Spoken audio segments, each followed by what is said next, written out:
Hello there, and welcome to our channel, where curiosity takes a slow walk, and science is less about heavy equations and more about gentle wondering. Tonight's thought experiment is one that sinks rather than soars. It invites us not to look at the stars or the horizon, but to turn our attention downward, beneath the soil, beneath the stone, and into the hidden spaces of the planet we call home. What if the very first civilization, not just a handful of people hiding from storms, but a society in the true sense, was not living on the surface at all? What if it was underground? The idea sounds like something from an old adventure novel, or perhaps the kind of tale you'd hear whispered late at night when lights are low and imaginations run high. And yet, it's a question that sticks, isn't it? Because beneath our feet lies far more space than above our heads. We talk so often about the vastness of the sky, but the earth itself stretches downward into layers we rarely see. And within those layers, could it be possible that life, human life, organized and enduring, once made its home there? Before we sink into that line of thought, let me ask you something. Where are you listening from right now? Are you in a city apartment with the muffled sounds of traffic outside? Are you in a quiet house where the only noise is the hum of an appliance? Maybe you're lying somewhere dark already, eyes closed, letting words drift in and out. Wherever you are, picture this. Beneath you, not just rock and soil, but passageways, chambers, whole networks of space where footsteps once echoed, where torches once flickered, where voices carried in languages long forgotten. And if this wandering feels soothing, or perhaps just pleasantly distracting from the pace of the day, I'd be grateful if you pressed like, maybe subscribed, maybe shared this little pocket of calm with someone else. Because the more people who find these quiet journeys, the more we can keep making them. So let's begin not with a claim of proof, but with curiosity. Because underground civilizations, whether real, imagined, or symbolic, have always fascinated us. Think back to the first time you saw the entrance of a cave. Maybe not in person, but in a picture or even in a cartoon. It feels different than a forest clearing or a beach. Caves call you inward. They feel like doors to another world, darker, quieter, almost timeless. And human beings have always answered that call. Tens of thousands of years ago, our ancestors didn't just use caves as temporary shelters. They decorated them. They painted walls deep inside with animals, symbols, and scenes of their lives. These weren't the acts of people simply hiding from rain. They were ceremonies of belonging. The underground was not just a place to wait for the weather to pass. It was a place that felt significant, almost sacred. And it wasn't just art. Early humans stored food in pits, dug into the earth, kept water cool in stone chambers, and buried their dead beneath the ground. In a sense, our relationship with the underground is as old as civilization itself. We've always trusted it to hold things for us, our harvests, our memories, our ancestors. But what if, instead of merely storing and decorating, people decided to stay there? Not for a night, not for a season, but for generations. What if an entire community decided that the surface was unreliable and that the real promise of safety and stability lay beneath? Imagine waking not to sunlight, but to the glow of firelight against stone walls.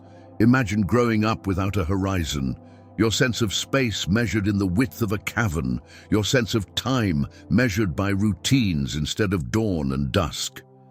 For us, it feels unnatural. But for a community born and raised there, it would be normal. It would be home. This isn't as strange as it might sound. There are places in the world where people have already lived partly underground for centuries. In the deserts of Iran, entire towns once relied on underground aqueducts and storage spaces.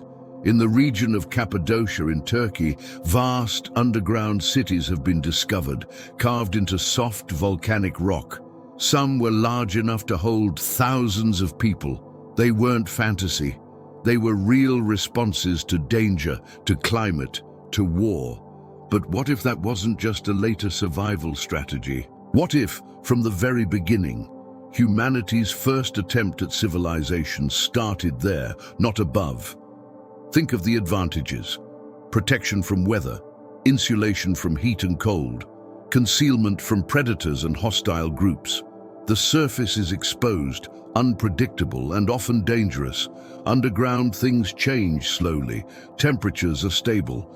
There's quiet, there's safety. For a group trying to survive long enough to become something more than scattered families, the Earth itself would have seemed like the best roof of all. Of course, this raises the practical question: food, water, energy. How would they manage? It's one thing to hide in caves, another to thrive there. But nature gives us examples that it's not impossible. Fungi grow without sunlight, feeding on decaying matter. Certain fish and insects live their entire lives in dark caverns. Bacteria flourish in deep underground environments, drawing energy from chemicals rather than light. Water trickles through cracks in rock, pooling in underground rivers and aquifers. If people learn to harness these resources, to cultivate fungi, to catch cave fish, to use fire not only for warmth, but for cooking and light, they might have built an entire culture down there. Think of children raised in such an environment. For them, the sun would be a rumor, perhaps a frightening one. The sky, endless and open, might feel less safe than stone ceilings and predictable walls. Their myths might not tell of gods above, but of dangers lurking upward, waiting to punish anyone who strayed too close to the surface. And it's not only survival that could happen underground, it's culture. Voices carried differently in stone corridors, music, chanting, ritual, all would echo and fill the air in ways that surface societies couldn't match. Their stories would be lit not by starlight, but by flickering torches, shadows dancing on walls like living illustrations. So why haven't we found undeniable evidence of such a civilization? Perhaps because evidence underground doesn't last the same way. Tunnels collapse, chambers flood, sediment buries and erases. Surface ruins can be uncovered by wind or sand or time. Underground ruins may be sealed forever, locked beneath rockfalls, indistinguishable from natural formations. If an entire society once thrived beneath us, the earth itself may have hidden its traces. And yet, the idea won't leave us. Again and again, myths and legends return to it. Stories of Agartha, of Shambhala, of the hollow earth. Tales of hidden kingdoms, of peace or of danger far below. Perhaps they are nothing more than human imagination. But the repetition across cultures suggests something deeper. Maybe it's not that there was a literal underground empire. Maybe it's that we all, at some level, feel the pull of the underground.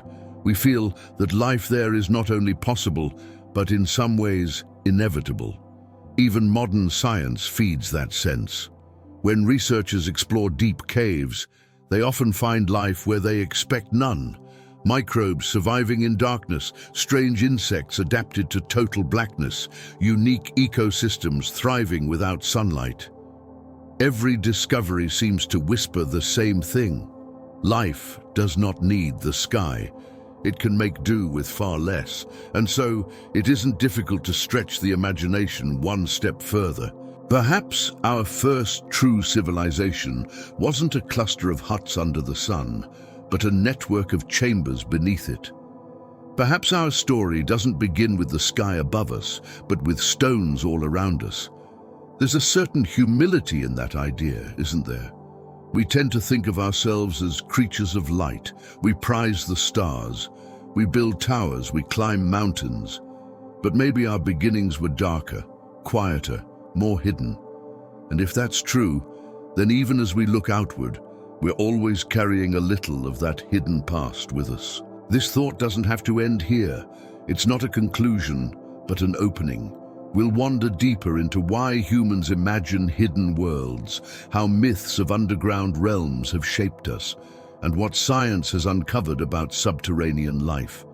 Because the question isn't only whether such a civilization existed, but why the idea continues to matter so much. If the idea of a civilization beneath our feet feels natural to imagine, it's worth pausing to ask why.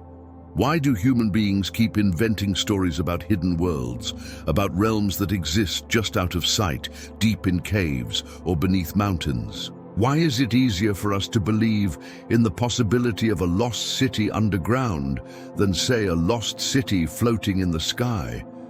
It seems like our imagination has always had a special relationship with the spaces below us, a fascination that goes back as far as recorded history and probably much farther. Part of the answer is simple. The underground is mysterious. For most of human existence, the surface world was already dangerous enough, full of predators, storms, rival tribes, and unpredictable shifts in the environment. But at least the surface could be seen, the sky could be scanned for clouds, the horizon for movement. The underground, by contrast, was unknowable. You step into a cave and the light vanishes. Shadows swallow your sense of direction. A single turn can leave you disoriented. For early humans, this was not just unsettling, it was terrifying. And yet, fear often fuels imagination. When we can't see what's there, we fill the darkness with stories. Think about the first person who walked into a cave carrying nothing but a burning branch. Each flicker of flame would have revealed strange shapes on the walls, odd echoes bouncing back from the chamber, movements that might have been bats or simply illusions of shadow. It would have been natural to believe something lived in there, something unseen, something older and wiser, or perhaps more dangerous than the people who dared to intrude. From that fear and wonder, stories would grow, and stories are powerful. Once told, they stick. If you imagine spirits or gods in the depths, the cave becomes more than rock. It becomes a portal. It becomes the entrance to another world. Children hear those stories and repeat them. The idea spreads, reinforced not just by the mystery of caves, but by the feelings they provoke in every generation. Psychologists often point out that humans are pattern-seeking creatures. We don't like empty spaces in our knowledge. When we find gaps, we fill them with narrative. The underground is the ultimate gap. It hides everything from view. We can only see as far as the flame reaches. Beyond that, it's unknown.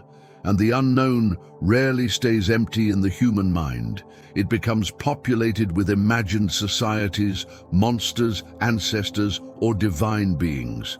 But it isn't only fear. The underground also promises something different: safety. We know from archaeological discoveries that caves offered shelter from storms, predators, and even enemy groups. A cave can be defended more easily than an open field. It's enclosed, stable, and predictable. This combination of fear and safety makes the underground strangely magnetic. It's both threatening and comforting, both a place of dread and a place of refuge. No wonder our imagination lingers there. Cultures around the world have created myths that describe entire worlds beneath the surface. In Greek mythology, the underworld wasn't just a gloomy pit, but an organized realm with rulers, rivers, and regions. The Mayans told stories of Xibalba, a vast subterranean domain where trials awaited the souls of the dead. In Norse traditions, there were hidden worlds beneath the roots of the world tree. In Buddhist and Hindu legends, there are references to Agartha or Shambhala, cities of wisdom hidden beneath mountains, waiting for the right moment to reveal themselves. These stories vary in detail, but the theme is constant. The underground is not empty, it's full of meaning. The question is why human minds across such different geographies and eras would converge on such similar ideas. Some scholars argue it's simply a reflection of burial practices. When we bury our dead, we create an association between underground and afterlife. The earth receives the body, so it must also be the gateway to something beyond. Once that link is made, it becomes fertile ground for myth-making. The underground isn't just where bodies rest, it's where souls travel, where gods live, where civilizations might thrive away from our sight. But perhaps there's more to it. When you live entirely exposed to the elements, the thought of a stable, hidden place is appealing. If you've lost crops to storms or seen predators attack from the open, the fantasy of a safe, enclosed world beneath you is comforting. Myths of hidden worlds could be less about death and more about longing for security. They may be collective expressions of the wish to retreat from chaos and live in a place where dangers can't reach. There's also the matter of discovery. Human history is full of moments when people stumbled across caves filled with strange formations. Stalactites and stalagmites that looked like frozen waterfalls, minerals glittering in the light, chambers so large they resemble cathedrals. Imagine walking into such a place without any scientific framework to explain it. It would feel otherworldly. Of course, you'd believe it was the work of gods or the home of beings unlike yourself. Entire imagined civilizations could grow out of that one experience. And then there's memory. Many cultures pass stories orally, reshaping them with each generation. A story of hiding in caves during a storm could become, over centuries, a story of ancestors who lived entirely underground. Small truths expand into myths. Eventually, they take on lives of their own, no longer tied to the practical event that sparked them. By the time they reach us, they carry themes of hidden kingdoms and mysterious peoples far removed from the original context. Modern psychology adds another layer to this. We are drawn to dualities. We like to imagine opposites, light and dark, heaven and hell, surface and underground. These contrasts help us organize the world in our minds. When we think of the sky as the realm of gods or ancestors, we naturally balance it with an underworld, one realm above, one below. This symmetry appeals to our sense of order. So even if no civilization ever truly lived underground, the idea serves a symbolic role. It balances the stories we tell about existence. Consider, too, the role of children's imagination.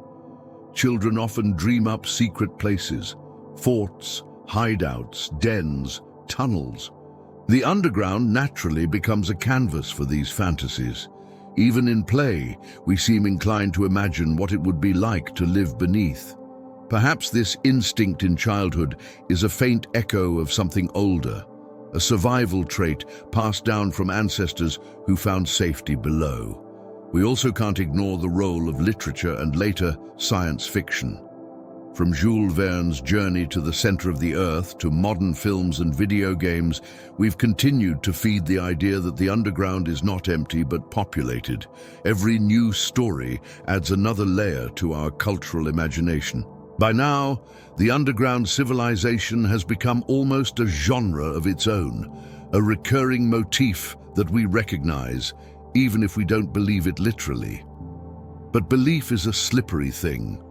While many people dismiss hollow earth theories or myths of Agartha as fanciful, they still linger. They still attract interest. Maybe that's because, deep down, we know how little we've actually explored below us. We've mapped the surface of Mars more thoroughly than the deepest caves of our own planet.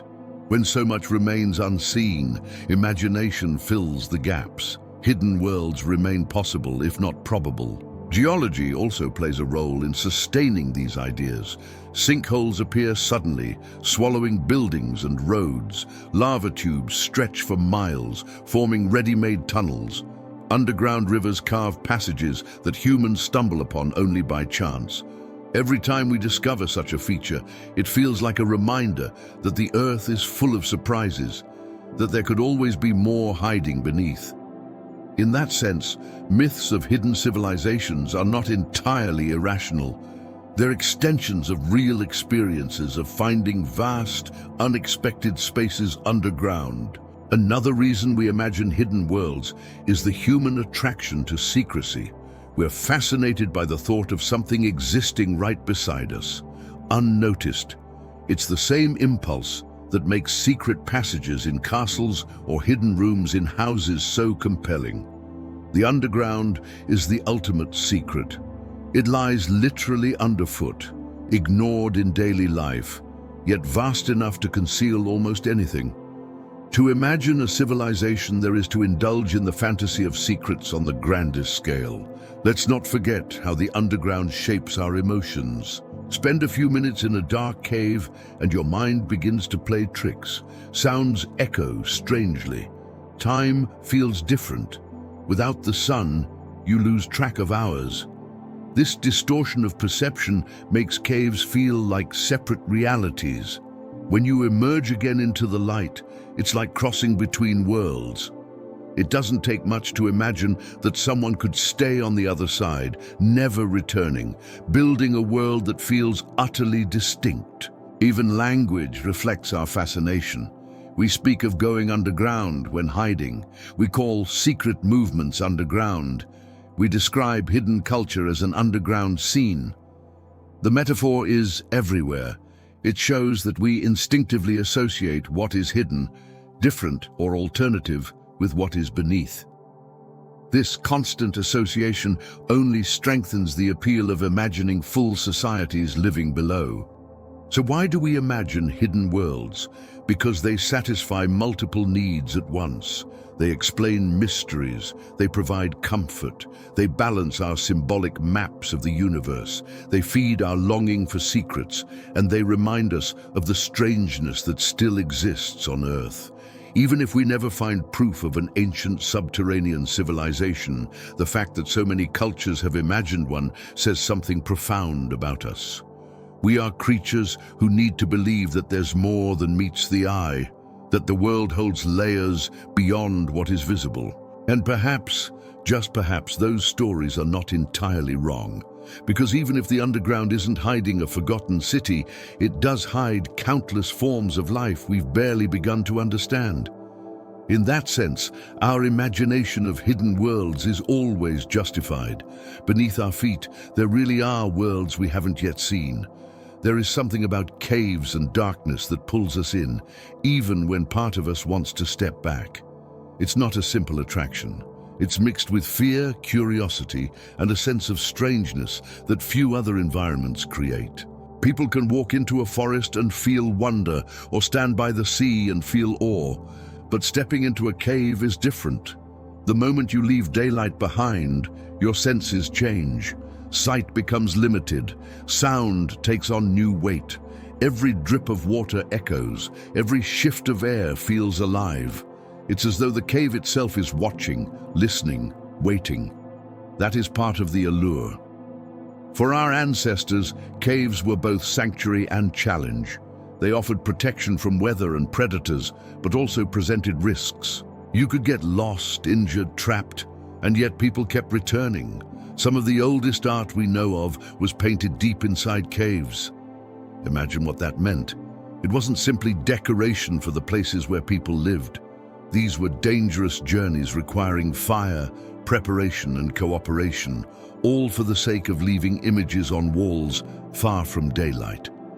The effort suggests that caves had meaning beyond the practical. They were places of significance, places where the ordinary rules of life above ground did not fully apply. Darkness itself has always shaped our imagination. Without light, the brain works differently. Vision, our dominant sense, loses reliability. The mind fills gaps with possibilities. In total darkness, you can imagine shapes that aren't there, hear sounds that have no source, feel watched when you're alone. This doesn't happen only in ancient caves. Even today, people who spend time in deep darkness report strange sensations, distorted perception of time, and even mild hallucinations. The brain does not like the absence of input. It compensates by creating its own. And so, caves become natural stages for stories of spirits, monsters, and hidden civilizations. But the allure is not only about fear or distortion. Caves offer something soothing as well. They're quiet. The chaos of the surface, wind, rain, predators, rival tribes, falls away.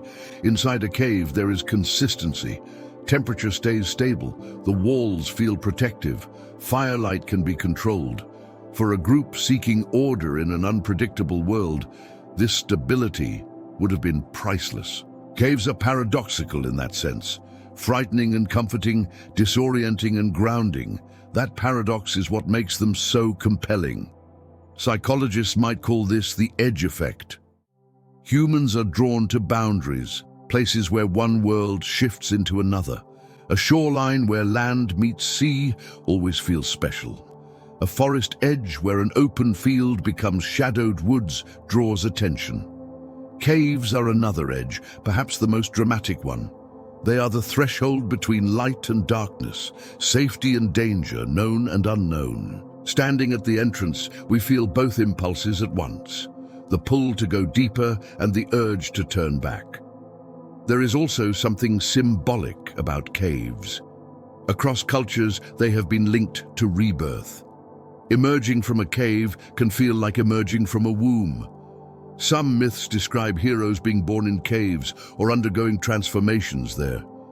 Darkness becomes not just absence of light, but a necessary stage in a journey.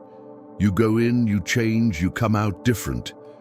This symbolic layer may be part of why caves have continued to capture imagination long after they stopped being practical shelters. The physical beauty of caves adds another layer to the allure. Stalactites and stalagmites, formed drop by drop over thousands of years, create landscapes unlike anything on the surface. Mineral deposits glow under torchlight. Underground rivers carve chambers that look like cathedrals. When early humans saw these things, they must have felt awe, the same awe we feel when we enter a vast cavern today. Such beauty in a place so hidden reinforces the idea that caves are more than geological features. They feel like secret worlds, revealed only to those willing to step into darkness. Even animals add to the mystery. Bats, blind fish, insects adapted to total darkness. These creatures seem like residents of another planet. For people who didn't have scientific explanations, their existence would have been uncanny. How could something live without light? How could fish have no eyes? The underground world seemed to operate by different rules. If life could adapt so strangely here, then surely whole societies could as well. And then there is time. In caves, time feels altered. Without daylight, there are no natural markers. An hour can feel like minutes or stretch endlessly. The silence, the steady drip of water, the constancy of stone, all combine to create a sense that time has slowed or even stopped. This timelessness adds to the sense of otherworldliness. It is easy to imagine that a cave is a place apart, where ordinary history does not apply, where civilizations could exist outside the flow of surface time. In modern times, we still feel this allure. People travel to explore caves, not just for science, but for adventure. Spelunking, caving, underground tourism all feed the same impulse. We want to see what lies beyond the light, even if it frightens us. Entire communities of enthusiasts dedicate themselves to mapping caves, documenting them, and sometimes risking their lives to go deeper than anyone has gone before. And while they rarely find anything unexpected beyond rock, water, and air, the possibility lingers. Maybe the next chamber will hold something different. Maybe the next tunnel will reveal a secret world. The allure of caves and darkness also explains why so many myths of hidden civilizations place them underground rather than above. We know what the sky looks like. It's vast, open, and has been visible to everyone across history. It holds mystery, yes, but not secrecy. The underground, by contrast, can truly hide things. You can walk above a chamber without knowing it's there. You can live your whole life on the surface without realizing there are networks beneath you. This capacity for secrecy makes the underground the perfect canvas for imagination. Even today, our language reflects the allure. We speak of going into the depths when searching for knowledge. We call hidden thoughts buried. We describe confronting fears as going into the dark.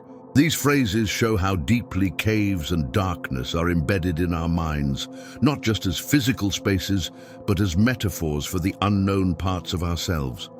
Perhaps the allure also lies in contrast. We live much of our lives in light. The sun rises and sets. Artificial lights extend our days. Cities glow through the night. Darkness, true darkness, is rare. Caves remind us what it feels like to be without light. They force us to notice sounds, touch, and our own breathing. They strip away distractions. For some, that is terrifying. For others, it is grounding. Either way, it makes the experience unforgettable. In a way, caves are mirrors. They reflect back to us our own imagination, our own fears, our own longings. When we step inside, we bring with us our stories. And the cave gives them shape. A drip becomes a heartbeat, a shadow becomes a figure, an echo becomes a voice. And soon the cave is no longer just rock. It is alive with meaning. This is why the idea of a civilization underground feels plausible in imagination, even if it isn't supported by evidence. Caves already feel like places where other realities could exist. They invite us to believe that something more is there, waiting, hidden. When stories describe vast kingdoms beneath mountains or wise societies in hidden caverns, they are building on that natural sense of allure. The darkness itself may be the strongest part of this. Darkness strips away detail, but in doing so, it gives the mind freedom. When you can't see what's there, you can imagine anything. Darkness is not empty, it is full of possibilities, and that possibility is endlessly compelling. When people across history tried to explain the mysteries of the world, they often looked upward to the stars. But just as often, they looked downward into the earth itself. The ground beneath their feet wasn't only soil and stone, it was the threshold to other realms. In the ancient imagination, caves were not empty hollows. They were doorways, passages, entire kingdoms hidden beneath. And out of this sense grew some of the most enduring myths humanity has ever told. Myths of underground realms that held gods, spirits, and sometimes entire civilizations. Take the Greeks, for instance. Their stories of the underworld weren't vague whispers, but detailed geographies. Hades was not simply darkness. It was organized, mapped in myth, with rivers like Styx and Lethe, ferrymen like Charon, judges who weighed the fate of souls, and even regions divided for punishment or peace. When Greeks stepped into caves, many believed they were literally standing at the edges of this world. Some sites, like the Necromantean of Ephora, were treated as entrances where mortals could attempt to speak with the dead. These were not symbolic journeys in the minds of the people. They were real thresholds, physical points where the realm of the living brushed against the underground realm of spirits. The Romans inherited and expanded these ideas. They too believed in portals in sacred caves that led to the kingdom of the dead.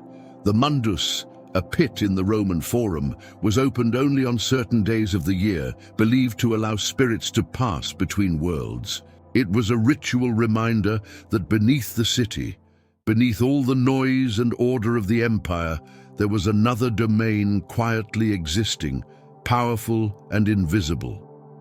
Move across the world to the Maya, and you'll find Xibalba, the fearsome underworld ruled by death gods and spirits who delighted in trickery.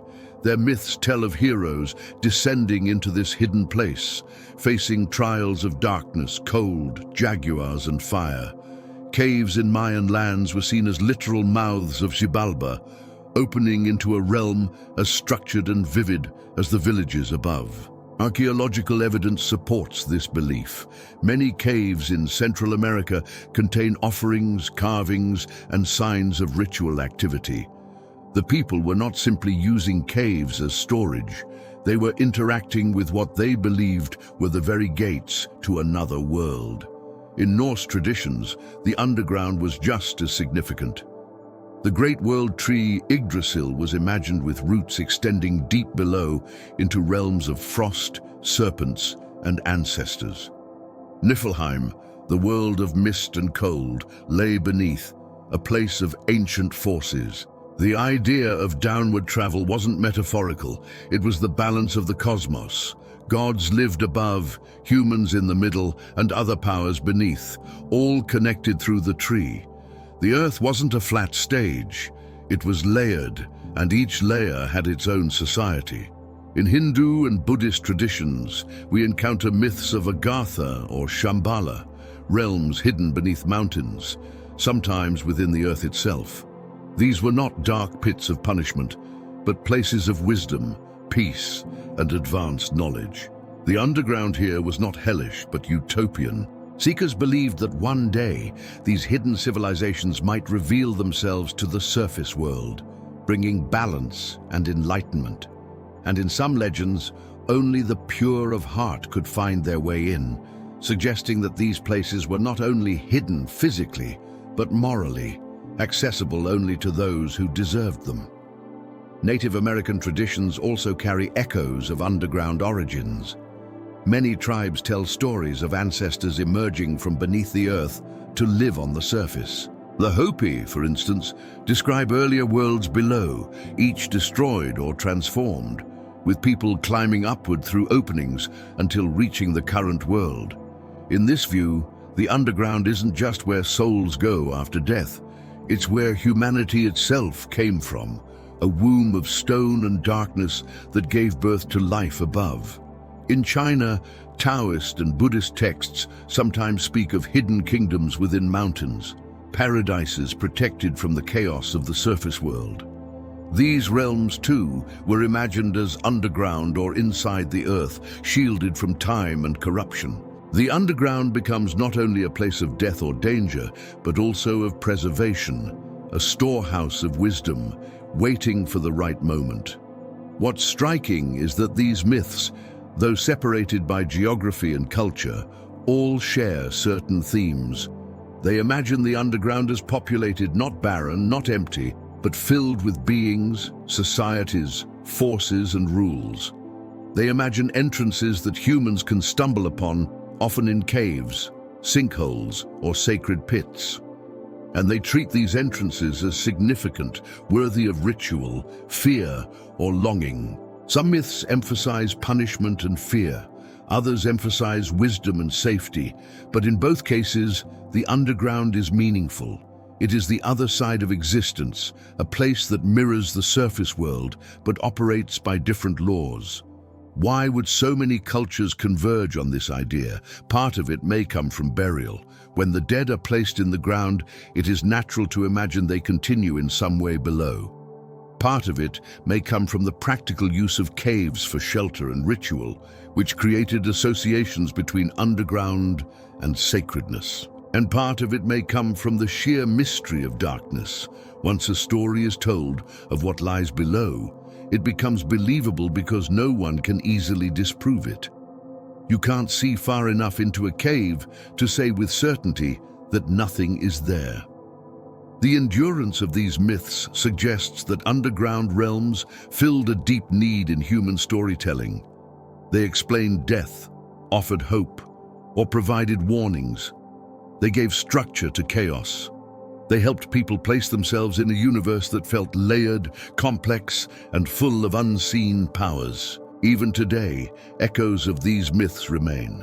People still tell stories of Hollow Earth, of lost civilizations waiting beneath the surface. Conspiracy theories and fringe beliefs about tunnels, secret cities, and hidden powers are modern versions of ancient myths. They draw from the same source, the feeling that the Earth itself is not silent, but alive with secrets.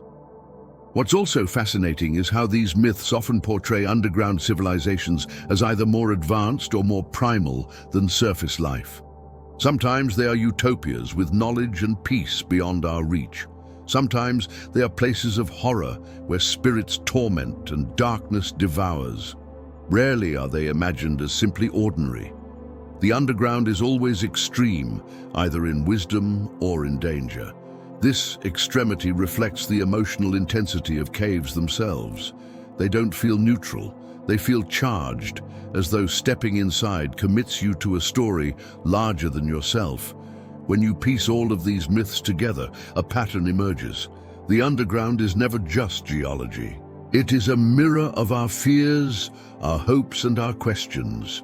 It is a place to put what we cannot explain, Civilizations living beneath us, whether as gods, spirits, or ancestors, are ways of acknowledging that the world is larger than we can see, that there are layers of existence beyond our ordinary experience. And in imagining these realms, ancient people were not so different from us. They were asking the same question we ask tonight. What if life, organized and meaningful life, exists beneath the ground? When people talk about hidden civilizations underground, a few names rise to the surface again and again. Shambhala, Agartha, and the Hollow Earth. These are more than passing myths. They have become anchors for entire traditions of storytelling, belief, and speculation. Each has been shaped and reshaped across centuries, weaving together threads of religion, folklore, and even pseudoscience.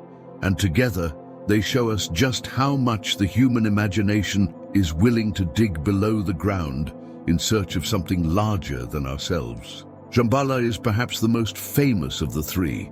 In Buddhist tradition, it is described as a hidden kingdom of peace and wisdom somewhere beyond ordinary maps, not a place of punishment or torment, but a place of enlightenment.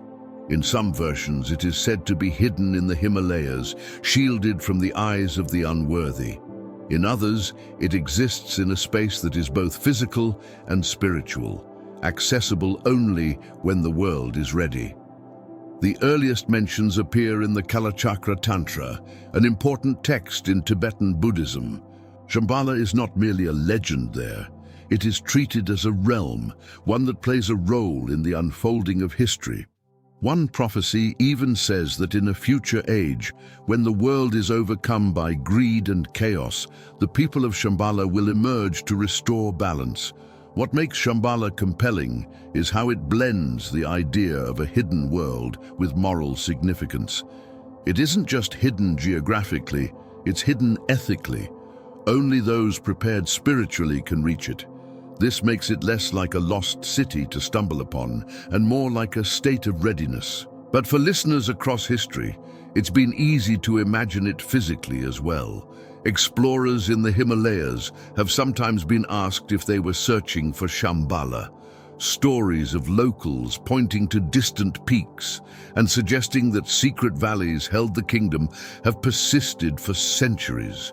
Even Western writers, during the wave of fascination with Eastern philosophy in the 19th and 20th centuries, seized on the idea. Novels, films, and spiritual movements began referencing Shambhala as though it were both an actual place and a metaphor for human potential. Agartha is a related but distinct legend. Often confused or blended with Shambhala, Agartha is said to be an underground realm connected by tunnels that span the entire globe. In some stories, its capital is Shambhala, making the two names part of the same myth. In others, Agartha is separate, a hidden network where advanced beings live in peace, occasionally guiding or influencing surface humanity. Interest in Agartha surged in the late 19th century when occult writers in Europe began describing it as a vast underground kingdom inhabited by enlightened masters. They suggested that these beings preserved ancient wisdom from lost civilizations, perhaps even from Atlantis or Lemuria, and that they occasionally allowed surface dwellers glimpses of their knowledge. In these stories, Agartha becomes a utopia beneath our feet, not just one hidden valley, but an entire world carefully shielded from the violence and disorder of the surface. Writers described it in elaborate detail, glowing with its own inner light, powered by unknown energies, populated by beings who had transcended ordinary human limitations. For people living through the upheavals of industrialization and war, the idea of such a place was deeply appealing. It offered hope that somewhere untouched by greed and conflict, wisdom endured. Then there is the Hollow Earth theory, which takes these myths and stretches them into something even grander. Rather than imagining hidden kingdoms in isolated caverns or tunnels, Hollow Earth theory suggests that the entire planet is hollow inside, with vast spaces, perhaps even oceans and continents existing below the crust. In some versions, a small inner sun lights this inner world, creating conditions where life could thrive. In others, the interior is connected to the surface by great openings at the poles. The idea of a hollow earth is not new. It appeared in Western science as early as the 17th century, when the astronomer Edmund Halley, better known for the comet that bears his name, suggested that the Earth might be composed of multiple concentric shells. He was trying to explain unusual compass readings. And though his proposal was scientific speculation rather than myth, it opened the door to later imaginings. In the 19th century, writers and explorers seized on the concept. Novels like Jules Verne's Journey to the Center of the Earth made the hollow Earth vivid in popular culture. And in the centuries since, fringe theorists have kept the idea alive, insisting that governments or scientists are hiding evidence of openings at the poles, or that strange phenomena like unexplained lights in the sky prove the presence of inner worlds. For those who believe, Shambhala and Agartha are not just metaphors, but actual societies within this hollow earth. In these accounts, the legends and the theory merge. The hollow earth is the geography, and Agartha or Shambhala are the civilizations within it. Sometimes the inhabitants are described as advanced humans, other times as entirely different beings, giants, spiritual masters, or survivors of ancient cataclysms who retreated below. Skeptics point out, of course, that geology rules out a hollow earth.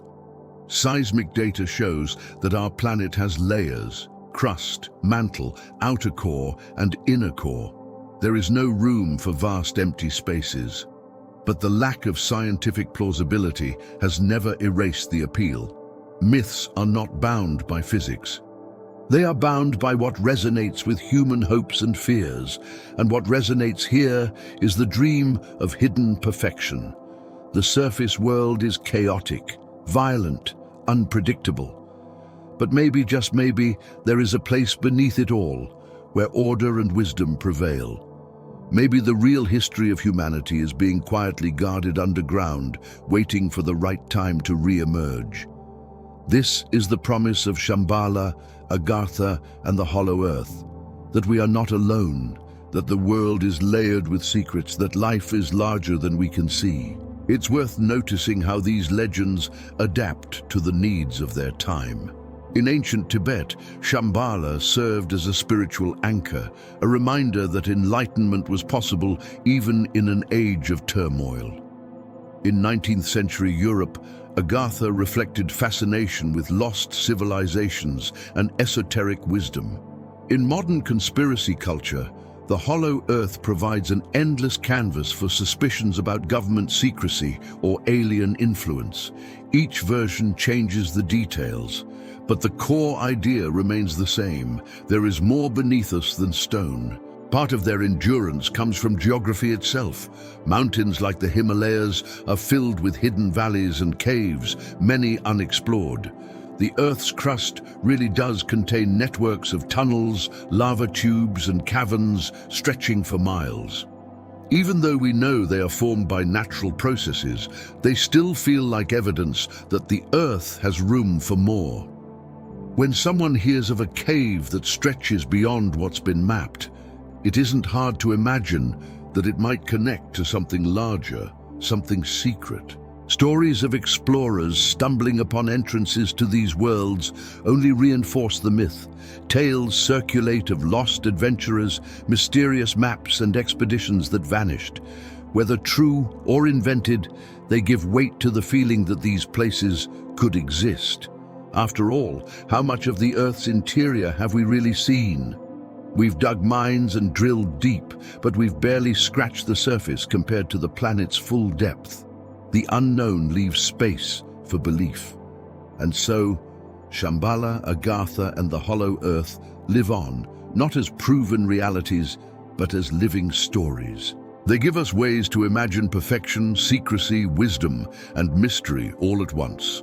They let us believe that humanity has not yet uncovered everything, that just out of reach, there are societies better than our own, preserved in stone and shadow. Whether we see them as myths, metaphors, or possibilities, they continue to shape how we think about what lies beneath. They remind us that our fascination with underground civilizations is not just a modern curiosity, but a long thread running through cultures across the globe. And when we ask tonight what it would mean if the first civilization lived underground, we are tapping into the same current of imagination. We're not inventing something new. We're joining a conversation that has been going on for centuries, carried by monks, storytellers, explorers, and dreamers. And in that sense, the legends of Shambhala, Agartha, and the Hollow Earth are not only about what might be hidden below, but about the continuity of human imagination itself. To imagine a civilization living underground, we have to ask one of the most basic questions of all. Could life, human life, work without sunlight? The sun is so much a part of our existence that it feels inseparable from survival. We wake with it, measure our days by it, and depend on it to grow food. Yet if we look closely, we find that life without sunlight is not only possible, it is already happening in places we rarely notice. The world beneath us is full of examples that show how life adapts even in total darkness.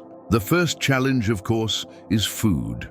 Plants on the surface rely on photosynthesis, converting sunlight into energy. Take away the sun, and the familiar chain of life collapses. But not all life follows this pattern.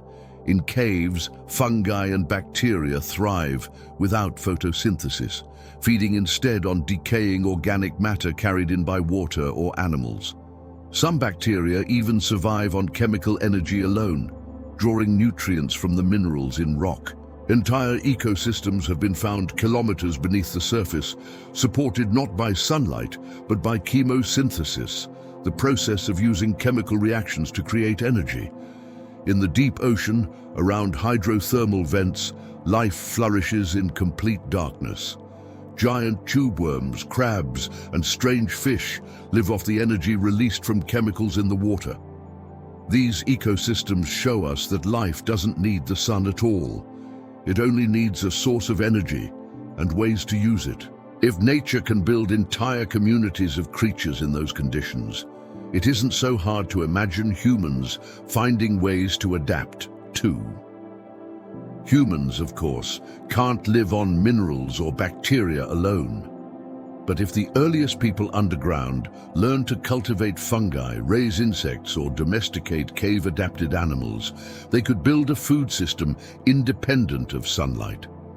Mushrooms already grow in darkness, thriving on compost, wood, or soil. Insects such as crickets and beetles can feed on organic scraps and provide protein. Fish in underground rivers or lakes could be caught and even bred. It would not look like surface agriculture with fields of grain and herds of cattle. It would be smaller, stranger, more fragile, but it would work. Water would be another question. Yet the underground is not dry. Aquifers, underground rivers, and drip-fed pools are common in caves. Early civilizations could have collected and stored this water, using natural systems to filter it. In fact, many ancient surface societies already relied on underground channels, such as qanats in Persia, to bring water to their fields. The knowledge of underground water is as old as civilization itself. Light is trickier.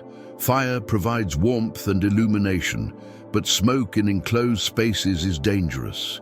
Yet we know that ancient people were resourceful. Caves in France still hold soot marks from torches carried by early artists, proving that they had methods of lighting deep chambers without suffocating. If an underground society developed further, they might have discovered ways to vent smoke through natural cracks or design chambers where airflow carried it away. Over time, they could have relied less on fire and more on glowing materials. Some minerals fluoresce under the right conditions. Some fungi emit faint light. Bioluminescent insects and fish exist even now. It isn't impossible that humans living underground could have domesticated or cultivated such sources of natural light. Then comes the question of health. Without sunlight, humans lose access to vitamin D, essential for bones and overall well-being. But this too has solutions. Vitamin D can be gained from certain foods like fish, eggs, and mushrooms. Perhaps underground societies leaned heavily on these, and over generations, their bodies might have adapted to the lack of sunlight, changing skin tone, metabolism, and even physiology to suit their environment. Science has already documented how animals in caves lose pigmentation, shrink their eyes, and adapt to chemical energy. Humans would change more slowly, but given enough time, they too might develop traits suited for life in darkness. What about the mind? Light shapes our sense of time. Without it, our circadian rhythms drift. Experiments with people living in caves today show that sleep cycles can stretch or shrink without sunlight to anchor them. But in a society that lives entirely underground, these rhythms might adjust differently. Instead of following a 24-hour cycle, people could organize their lives around work, meals, and rest, untied from the sun's influence. Clocks or routines could replace natural cues. In some ways, it might even feel freeing, a chance to shape time as they wished. Of course, the challenges would not end there. Agriculture on the surface produces surplus food, allowing large populations. Underground systems would be harder to scale, but civilizations don't have to look like ours to exist. A smaller, more tightly knit community could thrive underground, sustained by careful balance and deep knowledge of their environment. The psychological effects of darkness might be profound. Humans are drawn to light, to open space. Living underground could feel claustrophobic, isolating, but for those born into it, darkness would be normal. Children who had never seen the sun might not miss it. Instead, they would see safety in the stone walls, comfort in the predictable environment, community in the enclosed spaces. Their myths might warn of the surface as dangerous, chaotic, even cursed. The underground, in their view, would be the true home. What's interesting is that modern technology makes such an idea seem less far-fetched. People have built underground bunkers, subway systems, and even cities designed to withstand disasters. In places like Montreal or Helsinki, underground networks of shops and homes already exist, shielding people from extreme weather. If we can do this now with limited resources, it isn't impossible that ancient societies found simpler but effective ways to live below. And when we consider that Earth itself offers so much space underground, the idea feels almost natural. Caves stretch for miles. Lava tubes can be wide enough to fit entire buildings. Some sinkholes open into chambers the size of stadiums. Multiply that across the globe, and you have countless places where life could hide. So could life without sunlight work? The evidence suggests yes, not easily, not without adaptation and creativity, but yes. Fungi, insects, fish, and bacteria prove that ecosystems thrive in darkness. Ancient people proved that caves could be used for art, ritual, and survival. Modern examples prove that underground living is possible with planning. Put these together, and the picture emerges of a world where human civilization could indeed root itself beneath the ground, away from the sun, away from the surface, quietly sustaining itself for generations. And if that happened, we might never know, because an underground civilization, if it managed to endure, would leave few traces on the surface. It could remain hidden, its history sealed in stone, its stories told only by those who lived it. If we want to imagine people living underground, the first step is to look at what nature is already doing down there. Because long before humans thought about building tunnels or carving chambers, the underground was full of life. In fact, it might be fair to say that the majority of Earth's living space is hidden beneath our feet. The soil, the rock, the water-filled pockets, the deep crust, these are habitats we don't often think about, but they're teeming with creatures that have already proven survival in darkness is not only possible, but successful. Start with something as ordinary as soil. Scoop up a handful and you're holding an entire ecosystem. Bacteria, fungi, nematodes, mites, tiny insects, all living, eating, reproducing, and dying in a world invisible to the eye. Billions of organisms can live in a single handful of Earth. They break down organic matter, recycle nutrients, and keep the system running. This is already a reminder that sunlight, while important above, isn't the only fuel below. The energy stored in plants, dead animals, and minerals trickles downward, feeding layer after layer of life. Go deeper into caves, and you find even stranger communities. Some are entirely cut off from the surface, isolated for millions of years. They have evolved in directions we would never expect. Blind fish that navigate with sensors on their skin, insects without wings that rely on touch and vibration, albino crabs that feed on bacteria instead of plants, entire food chains that never see the sun. One famous example is the Mobile Cave in Romania. Sealed off for around 5 million years, it contains an ecosystem unlike anywhere else. The air is thick with hydrogen sulfide, toxic to most surface creatures. But bacteria there use chemicals, not light, to create energy. Those bacteria become the base of the food chain, feeding worms, spiders, and other creatures that have adapted to this alien environment. It's a working ecosystem, complete and self-sustaining, without a single ray of sunlight. And Mobile is not unique. Deep in the ocean, around hydrothermal vents, life thrives where light never reaches. Here too, bacteria use chemical energy to create food.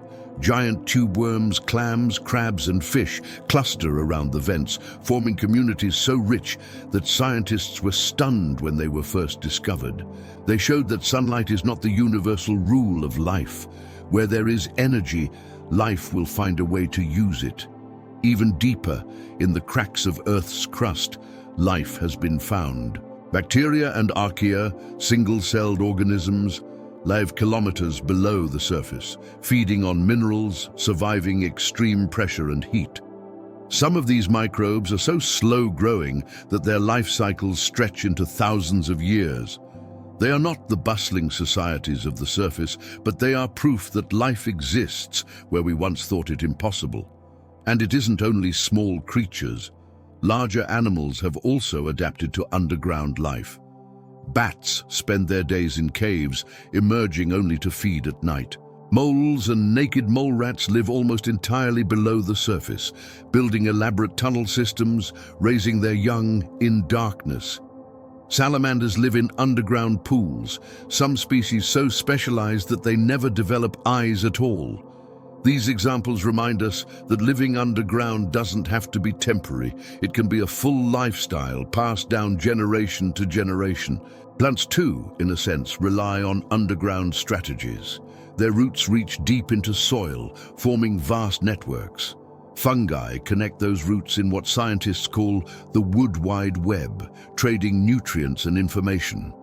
Though the green leaves above depend on sunlight, much of the plant's real work happens below, hidden from view. This networked subterranean life supports entire forests, demonstrating again that the underground is not barren, but foundational. What all of this shows us is that nature already thrives in conditions similar to what we imagine for underground civilizations. Limited light, strange energy sources, isolated ecosystems. These are challenges that life has already solved many times. If blind fish can navigate caves and bacteria can survive kilometers beneath the crust, it doesn't seem unreasonable that humans, with creativity and culture, could also adapt. Consider too how resilient underground life is. Surface ecosystems can be destroyed by storms, fires, or droughts. Underground systems are more stable. They change slowly, buffered from weather and even some natural disasters. This stability may be part of why myths of hidden civilizations feel plausible. If there is anywhere life could endure quietly for centuries without our notice, it is underground. Another fascinating aspect is how underground life changes our perception of scale. On the surface, we think of forests and oceans as the big players. Underground, the big players are microbes. They outnumber and outweigh all other forms of life. By some estimates, the total mass of microbes beneath the surface is greater than all plants and animals combined. In other words, the underground is not a fringe environment. It is the main stage for life on Earth, and we are only beginning to understand it. Scientists drilling deep boreholes have discovered microbes in rock layers kilometers below. Some are alive but barely active, slowed to a pace we can hardly imagine. Others form communities, feeding off trace chemicals. We call this the deep biosphere, and it is one of the least explored regions of the planet. What little we have found suggests it is immense, diverse, and persistent. This makes the idea of underground civilizations feel less like fantasy and more like a question of scale. If microbes and small animals already live in hidden worlds below, why not larger beings? Why not humans? Given the right adaptations, nature has already built the model. We would only be another variation. And when you think about it, humans have been mimicking this pattern for a long time. We've built root cellars to preserve food, carved underground dwellings into cliffs, constructed tunnels for travel, and mined deep for resources. Each step has been a way of borrowing strategies that nature already uses. Even our modern underground spaces, subways, bunkers, storage facilities, mirror the resilience and insulation of natural underground systems. The more we learn about how nature thrives below us, the more the imagination of an underground civilization feels like an extension rather than an invention. Life doesn't need sunlight. It needs energy, stability, and adaptation. Those are available in abundance beneath the surface. Perhaps this is why myths of underground realms persist, because in a sense, they are already true. There are realms beneath us, full of life, full of adaptation, full of mystery. They may not be human kingdoms with streets and palaces, but they are kingdoms of their own kind, invisible but vast. And once you accept that, the leap to imagining human societies among them becomes smaller. The precedent is already there. The underground is alive. It has always been alive. And maybe, just maybe, it has been home to more than microbes and fish. Maybe it has been home to us as well in ways we have forgotten. To imagine a civilization beneath the surface, it helps to understand the science of the ecosystems that already exist underground. These ecosystems are different from the forests, oceans, and plains we're used to.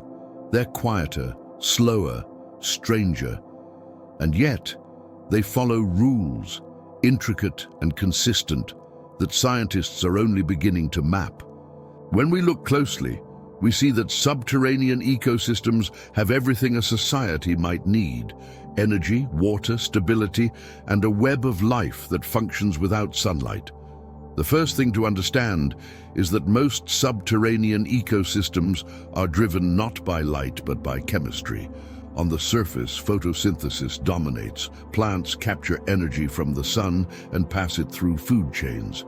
Underground, there is no sun, so life relies on chemosynthesis instead.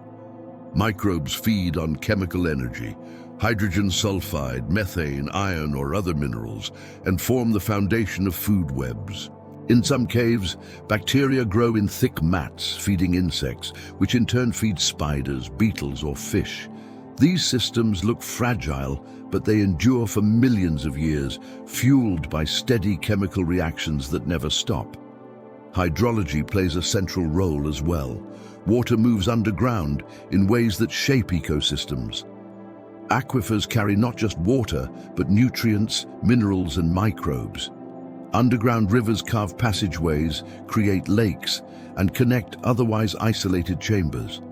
Some systems depend on drip water from above, bringing tiny amounts of organic material from the surface. Others are entirely sealed, surviving on resources generated within. To a scientist, water is the bloodstream of subterranean ecosystems, carrying life where light cannot. Oxygen is another critical factor. Caves and deep subsurface zones often have low oxygen, and life must adapt. Many subterranean animals develop slow metabolisms, requiring little energy.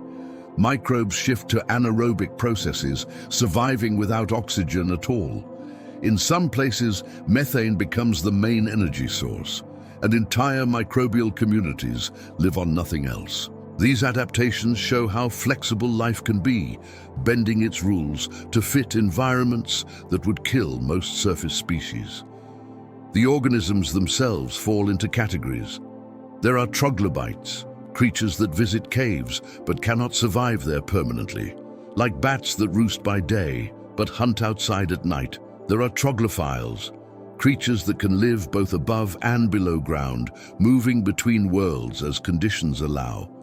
And then there are troglobites, specialists that spend their entire lives underground. These are the most striking.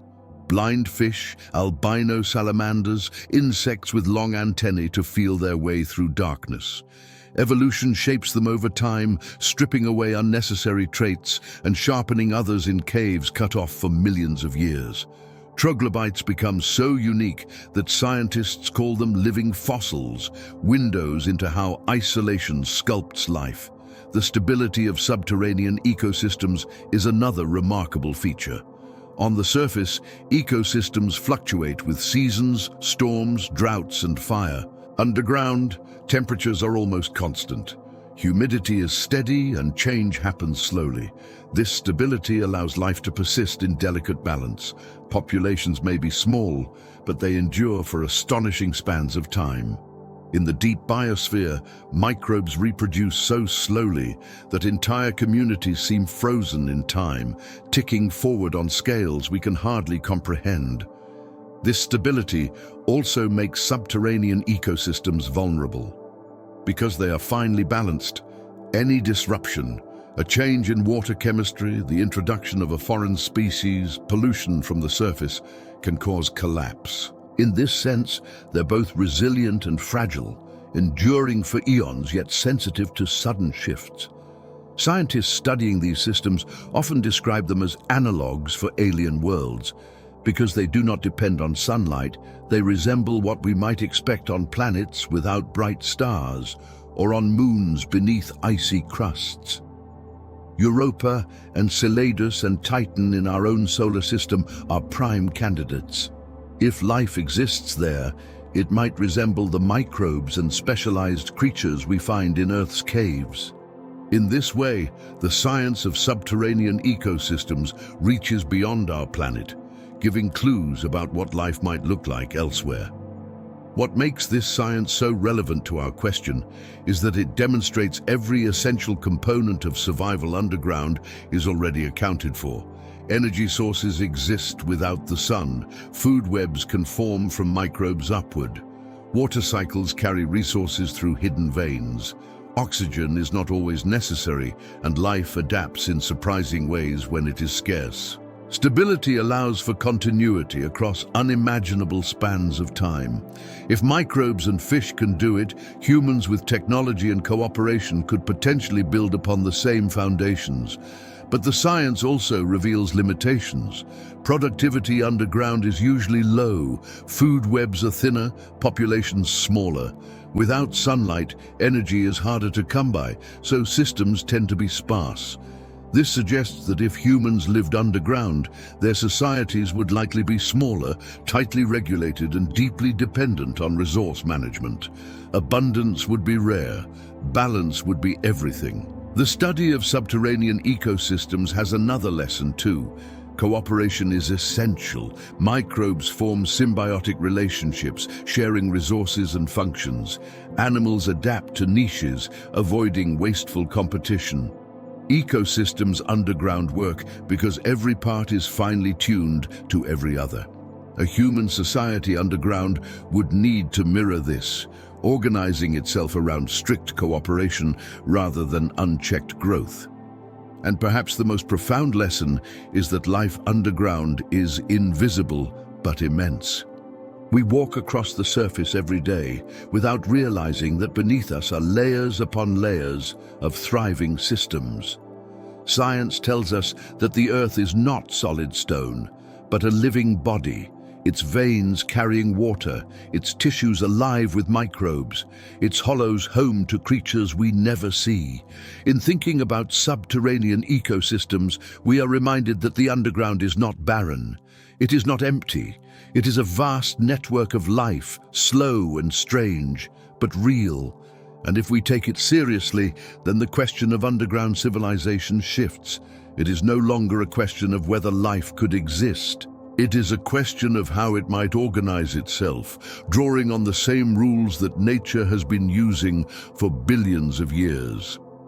And that leads us naturally to wonder about what our own species would need to build and endure in such a world, and whether the lessons of microbes and fish and blind salamanders could become the lessons of human survival in stone and shadow. To imagine a civilization beneath the earth, not just surviving for a short time, but truly living, we have to think about what people would actually need. Not the romantic image of vast glowing caverns and secret kingdoms, but the day-to-day necessities of human survival. 'Cause myths can paint pictures of hidden utopias, but in reality, life requires food, water, shelter, light, air, and a way to hold communities together. If any of those are missing, no amount of legend can make the underground sustainable. The most immediate need is air. On the surface, we take it for granted. Underground air is more fragile. Caves can trap carbon dioxide. Fires can consume oxygen, and without circulation, the atmosphere quickly becomes unbreathable. So any society underground would need reliable ventilation.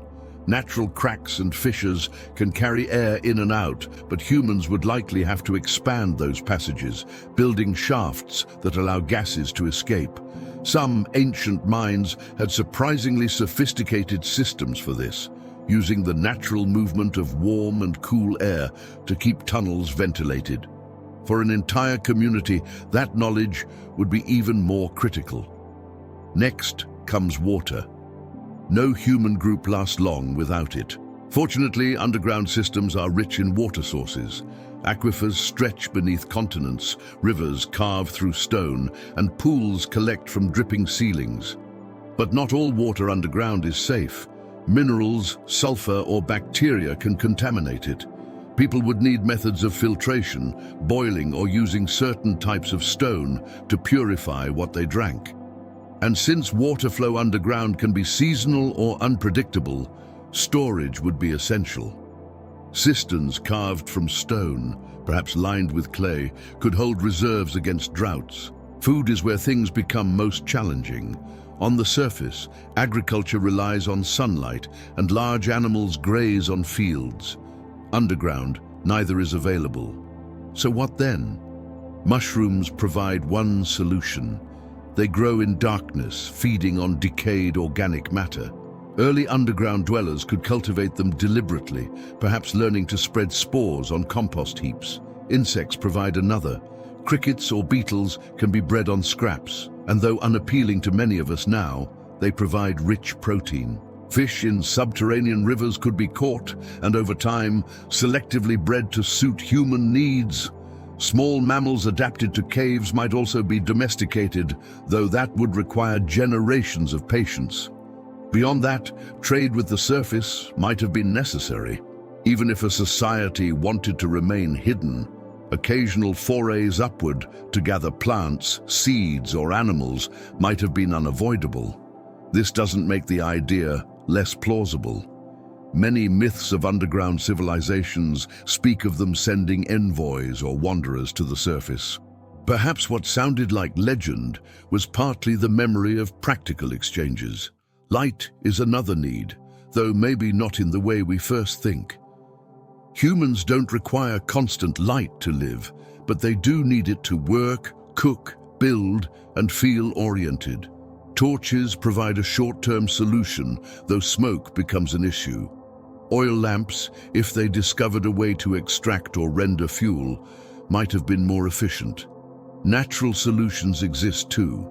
Bioluminescent fungi, insects, or fish can give faint light. Even if weak, such sources could be cultivated in large numbers. Imagine caverns glowing with colonies of luminous mushrooms, providing just enough light to navigate. Not bright daylight, but a steady glow that made life possible. Shelter would be perhaps the simplest requirement, since caves already provide walls and roofs.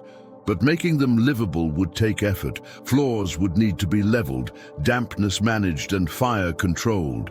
Some chambers might flood, others collapse, so choosing safe spaces would matter. And as communities grew, people would have to carve new tunnels, expand chambers, and build supports. Ancient miners were already capable of these feats, so it isn't hard to picture underground societies learning to shape their environments into homes, halls, and communal spaces. Sanitation is another detail often overlooked. Waste, if not managed, would poison the air and water. So, systems for removing or repurposing it would be necessary. Composting could turn organic waste into material for mushrooms or insects. Latrines could be placed where underground streams would carry waste away. Without such systems, no group could last long. But beyond physical needs, humans require something else: community and culture. People do not survive on calories and air alone. They need cooperation, rules, rituals, and stories to give meaning to life. Underground, this need would be amplified. In a world of darkness and silence, shared songs, myths, and traditions would bind people together. Ceremonies around fire or glowing fungi could become the center of social life. Stories of ancestors, heroes, or gods might serve not only to explain their world, but to make it feel livable. Time would be another challenge. Without sunlight, people lose track of days. Experiments have shown that in caves, sleep cycles drift. Some people settle into 25 or 26-hour days. Others lose track entirely. So, an underground civilization would need ways of keeping time, perhaps water clocks, perhaps routines marked by communal meals or rituals. Even today, isolated groups like submariners use artificial schedules to maintain order. Without such anchors, life becomes disorienting. Psychology cannot be ignored.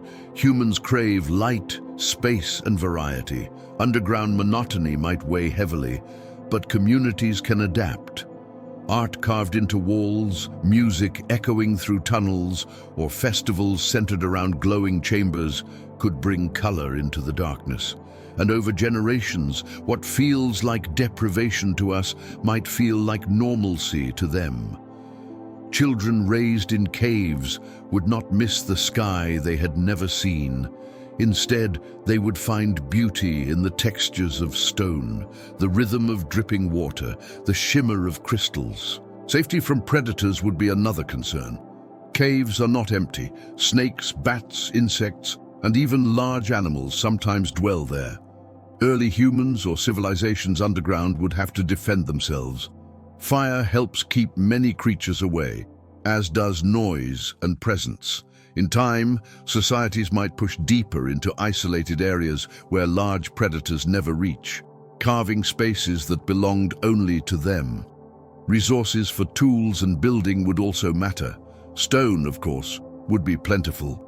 Bones from animals, wood from occasional forays to the surface, or even crystals and metals from mining could provide what they needed. Underground, minerals are abundant. A civilization could mine iron, copper, or other materials to craft tools.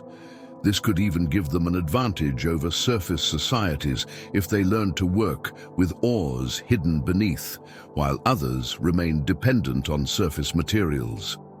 So, when we ask what people would need to survive underground, the list is long but not impossible. Air, water, food, light, shelter, sanitation, culture, time, safety, and resources. None of these are beyond human capacity. Some are harder than others, but history shows that people adapt to extreme environments. Deserts, Arctic tundra, high mountains, each seems inhospitable until people figure out how to bend it to their needs. The underground would be another such challenge, and perhaps what matters most is not whether each of these needs could be met, but whether they could be balanced. Underground societies would live on a knife's edge, where one mistake in water, air, or food might collapse the whole system. This might explain why myths describe underground civilizations as disciplined, enlightened, or advanced. To survive below, you would have to be. Chaos would destroy you. Balance would preserve you. So yes, it is possible. The science of caves, the history of human ingenuity, and the resilience of life itself all suggest it could work. It would not look like our surface civilization, sprawling and abundant. It would be smaller, stricter, more careful, but it would be real. A society shaped by stone and silence, thriving in a world without sky. And once we imagine that, the question grows larger. Not just what people would need, but how they would arrange their lives, how they would build homes, how they would shape their world into something livable and meaningful. Because survival is only the beginning. Civilization is more than endurance. It is architecture, culture, and imagination. When we think about building a life underground, perhaps the hardest part to picture is how people would provide themselves with food, water, and energy. On the surface, these things are everywhere. Rain falls from the sky, rivers run across the land, crops grow in fields, animals graze on grass. The sun itself pours out energy each morning, free and abundant, the quiet engine behind all life as we know it. Underground, none of that is obvious. No sun, no open rivers, no fields of wheat stretching out to the horizon. Yet, if we look closer, we find that each of these essentials has its counterpart in the depths. Harder to manage, perhaps, but not impossible. Begin with food. For most of human history, food has been tied to sunlight. Plants capture light, animals eat the plants, and we eat both. Remove the sun, and that familiar cycle collapses. But underground, other cycles exist. Fungi thrive in darkness, breaking down matter into nutrients. Mushrooms can be cultivated deliberately, fed with compost, wood, or even dung. In some cultures on the surface, mushrooms were already prized sources of food, so it isn't hard to imagine an underground society leaning on them as a staple. Insects provide another path. Crickets, beetles, and mealworms grow quickly, eat little, and provide rich protein. While modern tastes may resist the idea, many cultures around the world have relied on insects for nutrition. Underground, such a system would make even more sense. Easy to breed, easy to feed, and perfectly adapted to small, dark spaces. Underground people might consider insects as ordinary as we consider bread or rice. Fish also live underground. Blind cave fish are found in rivers and lakes, sealed off from the surface. Some societies could have caught these fish and learned to manage their populations. With time, they might even domesticate them, creating ponds or channels where fish could be raised intentionally. This would provide not just protein, but fat essential for survival in a diet otherwise limited to mushrooms and insects. Animals would be harder, but not impossible. Small mammals like rats or rabbits, if introduced underground, could adapt. Generations of selective breeding might turn them into useful livestock. Perhaps goats or sheep were once brought down to provide milk and meat. We don't know, but the principle is simple. Wherever people go, they find ways to bring food with them, to bend the environment to sustain them. Then there are plants. And here the question is tricky. Most plants require sunlight, but some can grow in very low light or with substitutes. If underground people discovered glowing fungi or managed to capture bioluminescent organisms, perhaps they could nurture small plants. More realistically, they might build systems that relied on trade, occasionally gathering seeds or grains from the surface. Myths often speak of underground dwellers who interact with the surface world only rarely, as if they emerged to collect something precious. Maybe food was one reason why. So food, though difficult, has solutions. Not the abundance of the surface, but enough to endure.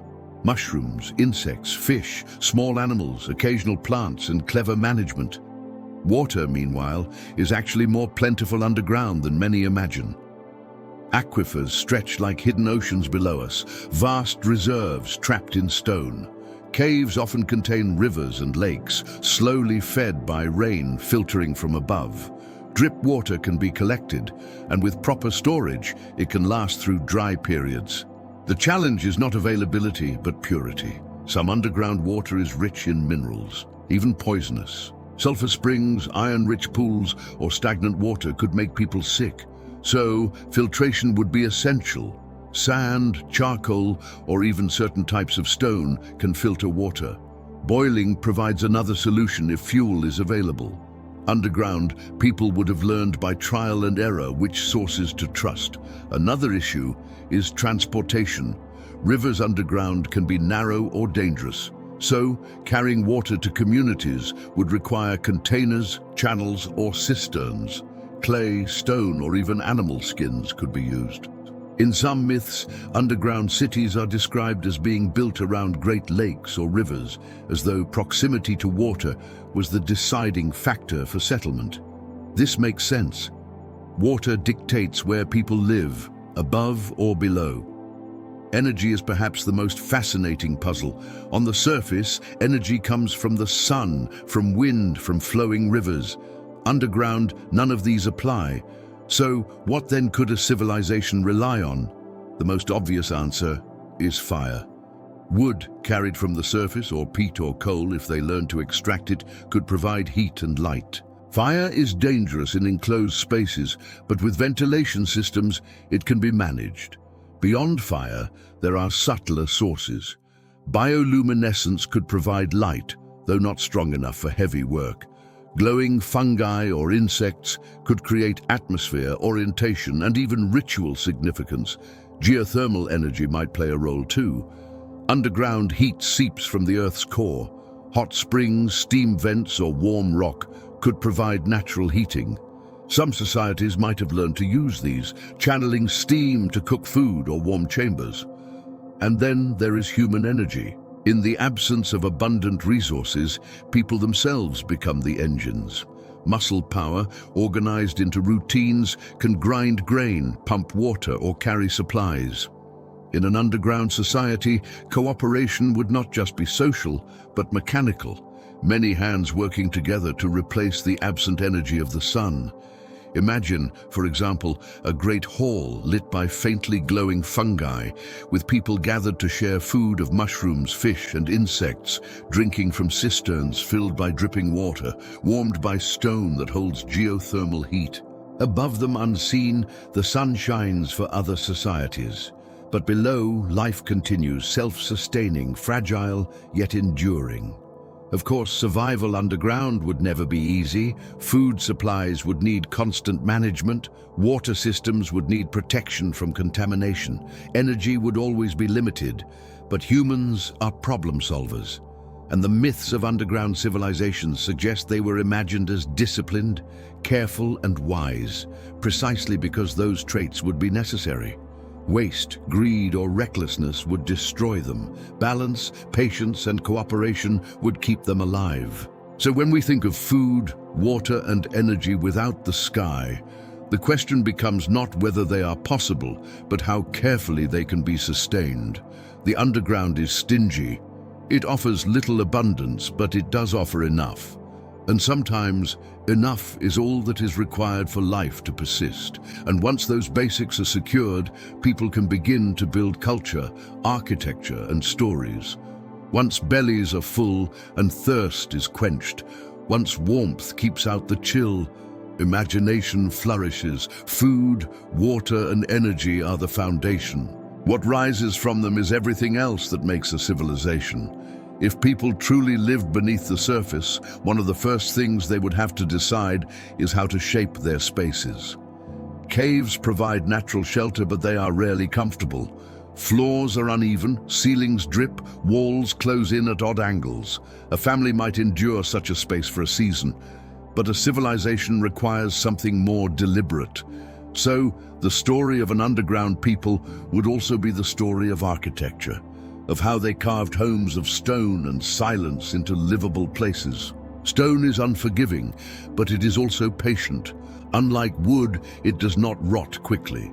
Unlike mud, it does not wash away with rain. To work with stone is to think in centuries rather than seasons. For underground societies, this permanence would be both a gift and a challenge. Tools would wear down, labor would be immense, but once a chamber was carved, it could last for generations. Whole families could be born and die in the same hollow, leaving marks on the walls as their only trace. The first structures might have been simple adjustments, smoothing a floor so people could sleep more comfortably, piling stones to create a hearth for fire, digging shallow drains so water dripping from the ceiling did not flood a chamber. Over time, these adjustments would grow more ambitious, tunnels straightened, rooms expanded, niches carved into walls for storage. Even the act of sitting together might encourage builders to widen a chamber, creating gathering spaces that could hold dozens at once. Ventilation would guide architecture as much as comfort. Without careful design, smoke would suffocate people, so shafts would have to be carved, slanted in ways that drew air upward. Passages might be oriented to encourage drafts, letting fresh air flow while stale air escapes. Some ancient mines already display such sophistication, suggesting that even without modern science, people knew how to coax air through stone. Sound, too, would shape underground spaces. In a cave, sound echoes strangely. A whisper can carry farther than expected. For a community, this could be either a blessing or a burden. Walls might be thickened to quiet sleeping areas. Communal halls might be carved where acoustics made songs and speeches carry beautifully. Perhaps rituals were designed with this in mind, chants and drums echoing through stone to create a sense of power and belonging. Light would be precious and architecture would adapt to it.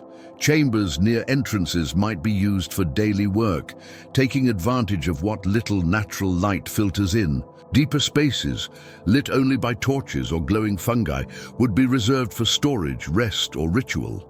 Niches and walls could hold lamps. Ceilings might be darkened with soot, absorbing smoke and preventing reflections that irritated eyes. Over time, people would learn how to place light sources to balance brightness and shadow, turning darkness into something manageable rather than oppressive. As communities grew, organization would become necessary. Families might cluster around central halls, their living spaces branching like roots from a main stem. Shared facilities, cisterns, storerooms, meeting chambers would anchor the design. Paths would be widened to allow travel, walls marked to guide the way. Underground architecture often resembles labyrinths, but for those who live in them, they are maps of memory. Every twist and corner becomes familiar, named and woven into the story. Safety from collapse would be another concern. Unsupported ceilings can fall, crushing everything beneath. So, pillars would be left standing, natural stone left in place as ribs to hold the weight. Some cultures might even carve pillars deliberately, shaping them into symbolic forms, animals, ancestors, gods, turning necessity into art. In this way, architecture underground would merge function and meaning. Water management would be central. Chambers prone to flooding might be abandoned or repurposed as cisterns. Channels could be cut into floors to divert water towards storage pools. Dripstone formations might even be integrated into design, their steady flow becoming a feature rather than a nuisance. To live underground is to live with water as a constant companion, and architecture would reflect that. Heat, or its absence, would also matter. Stone is slow to change temperature, so deep chambers remain cool even in summer. Fires would warm central areas, but insulation might require walls of clay, woven mats, or animal skins hung across openings. In especially deep places, where geothermal heat seeps upward, architecture might even take advantage of warm stone floors, using them as natural hearths. As the society matured, architecture could become increasingly symbolic. Just as cathedrals on the surface reached upward toward heaven, underground halls might be carved downward or inward as gestures of connection to the earth itself. Spirals, domes, or vast vaulted chambers might serve not only practical needs, but spiritual ones.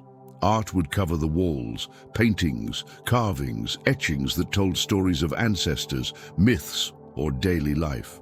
Each mark would be a way of softening stone, of turning it into something human. Storage, too, would drive design. Grain, dried mushrooms, or preserved meat would need to be kept safe from dampness and pests. Sealed alcoves might be carved high in walls, accessible only by ladders. Pits might be dug and lined with clay to hold reserves. The architecture of survival is often invisible, not grand halls, but the careful, practical spaces where food, water, and tools are safeguarded. Communication would also shape construction. Long tunnels can be disorienting. Without markers, it is easy to become lost. So walls might be carved with symbols, lines pointing toward water, spirals leading to central halls, handprints marking family areas. These are more than decorations. They are maps, guides, and warnings. The architecture itself becomes a language, passed from one generation to the next. And perhaps most fascinating is the silence. Above ground, the world is filled with constant noise, wind, birds, rivers, storms. Underground, silence dominates. Every sound becomes significant. Architecture in such a world would be designed not only for space, but for sound, the way footsteps carry, the way voices echo, the way a drip of water punctuates quiet. These would all be felt deeply. Walls might be carved to absorb sound where privacy was needed, or shaped to amplify it where gatherings took place. Silence itself becomes part of the building material. Over generations, these spaces would become more than shelters. They would become cities in stone, not cities like ours with towers and streets, but networks of chambers and tunnels, layered and connected, organic yet purposeful. To walk through them would be to walk through the memory of a people, every wall bearing marks of labor, belief, and adaptation. And in imagining this, we realize that underground architecture is not only possible, but inevitable. Once people decide to stay below, the environment demands it. Caves alone cannot sustain. They must be shaped, expanded, maintained. And in that shaping, culture emerges. A home is never just stone. It is the rhythm of life embedded in stone. So when we picture homes of stone and silence, we picture more than walls. We picture the hum of a community, the glow of faint lights, the steady drip of water, the warmth of a fire shielded by careful vents. We picture people carving not just for survival, but for belonging, turning the underground into a world of their own making. And when all the practical needs are met, when air flows, water is stored, food is protected, and halls echo with voices, the next question becomes how these people would connect with one another. Because architecture provides space, but communication provides society. And underground, without stars or horizons, communication itself would become something different, something shaped by the closeness of stone and the endlessness of darkness. When we imagine people living beneath the surface, we often think about what they would eat, how they would build their homes, or where their water might come from. But another question runs quietly beneath all of these, and it may be just as important. How would they communicate in a world without stars? Because communication is not just about words or messages. It is about orientation, memory, cooperation, and identity. On the surface, we communicate through shared reference points. The rising sun tells us morning has come. The seasons mark the passing of time. Stars provide navigation. Birds, rivers, and wind carry signals that shape how we speak and how we imagine. Underground, all of those vanish. So how would people create systems of connection when the sky is gone? Start with sound. Underground vision is limited, light is rare and precious, so sound becomes central. The way a footstep echoes down a tunnel can tell you how wide it is, how close you are to a chamber, even if someone else is approaching. Voices carry far in caves, but they bend around corners, distorting words. So people would have to learn how to shape their speech, slower, clearer, with pauses that let echoes fade before the next thought. Entire dialects might form around the acoustics of stone. A surface visitor might find the speech of underground dwellers strangely paced. But within the caves, it would be perfectly natural. Beyond spoken language, sound can be structured into signals. A struck stone, a hollow drum, a clap of hands, all can travel down tunnels. Different rhythms could carry different meanings: danger, welcome, gathering, or ritual. This is not guesswork. Many cultures on the surface use drums to send messages across distances, and caves would magnify that possibility. An underground community might develop a rich language of sound that allowed people to coordinate even when far apart in darkness. Whistles could serve a similar role.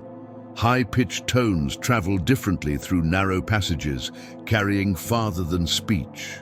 Some shepherds on the surface already use whistle languages to communicate across valleys. Underground, such a system would be even more useful. A few notes could tell you who is coming, where water is found, or which direction to follow. Touch would also become a form of communication. When vision is scarce, the hand becomes a guide. Walls can be carved with textures, smooth for safe paths, rough for dangerous ones, spirals for gathering halls. Travelers could read these with their fingertips as easily as we read street signs. Families might leave unique marks, a series of lines or dots to claim a space as theirs. Communication through touch extends beyond walls. Handshakes, embraces, or the brushing of fingers could carry deep meaning in a place where faces are not always visible. Symbols would play a major role, carved into stone, painted with minerals, or arranged with stacked rocks. They would serve as markers for direction, property, or belief. In caves around the world, prehistoric people left handprints, animals, and abstract patterns.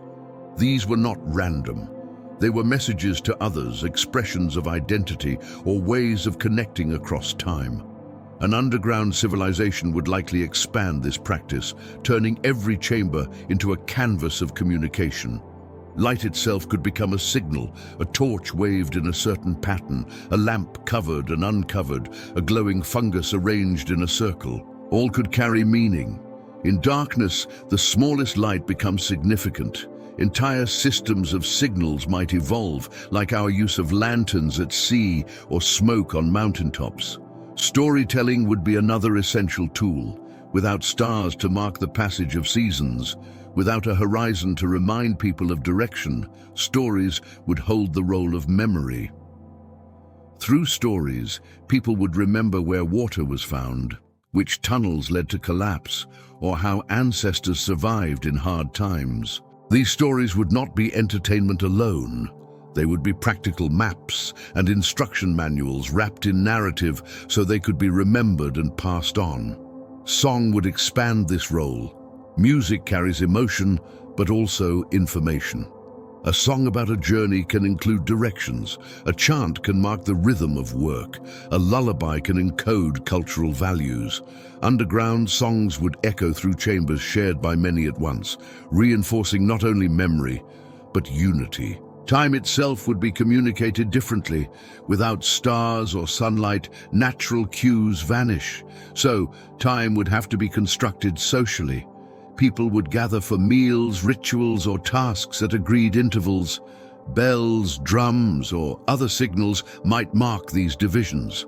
Time becomes a matter of collective agreement, communicated constantly, reinforced by routine. Writing, if it developed, would have a different emphasis underground.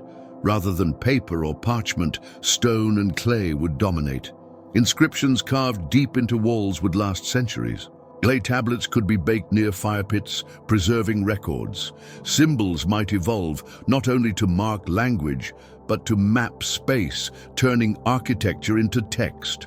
The lack of stars changes more than navigation. It changes imagination.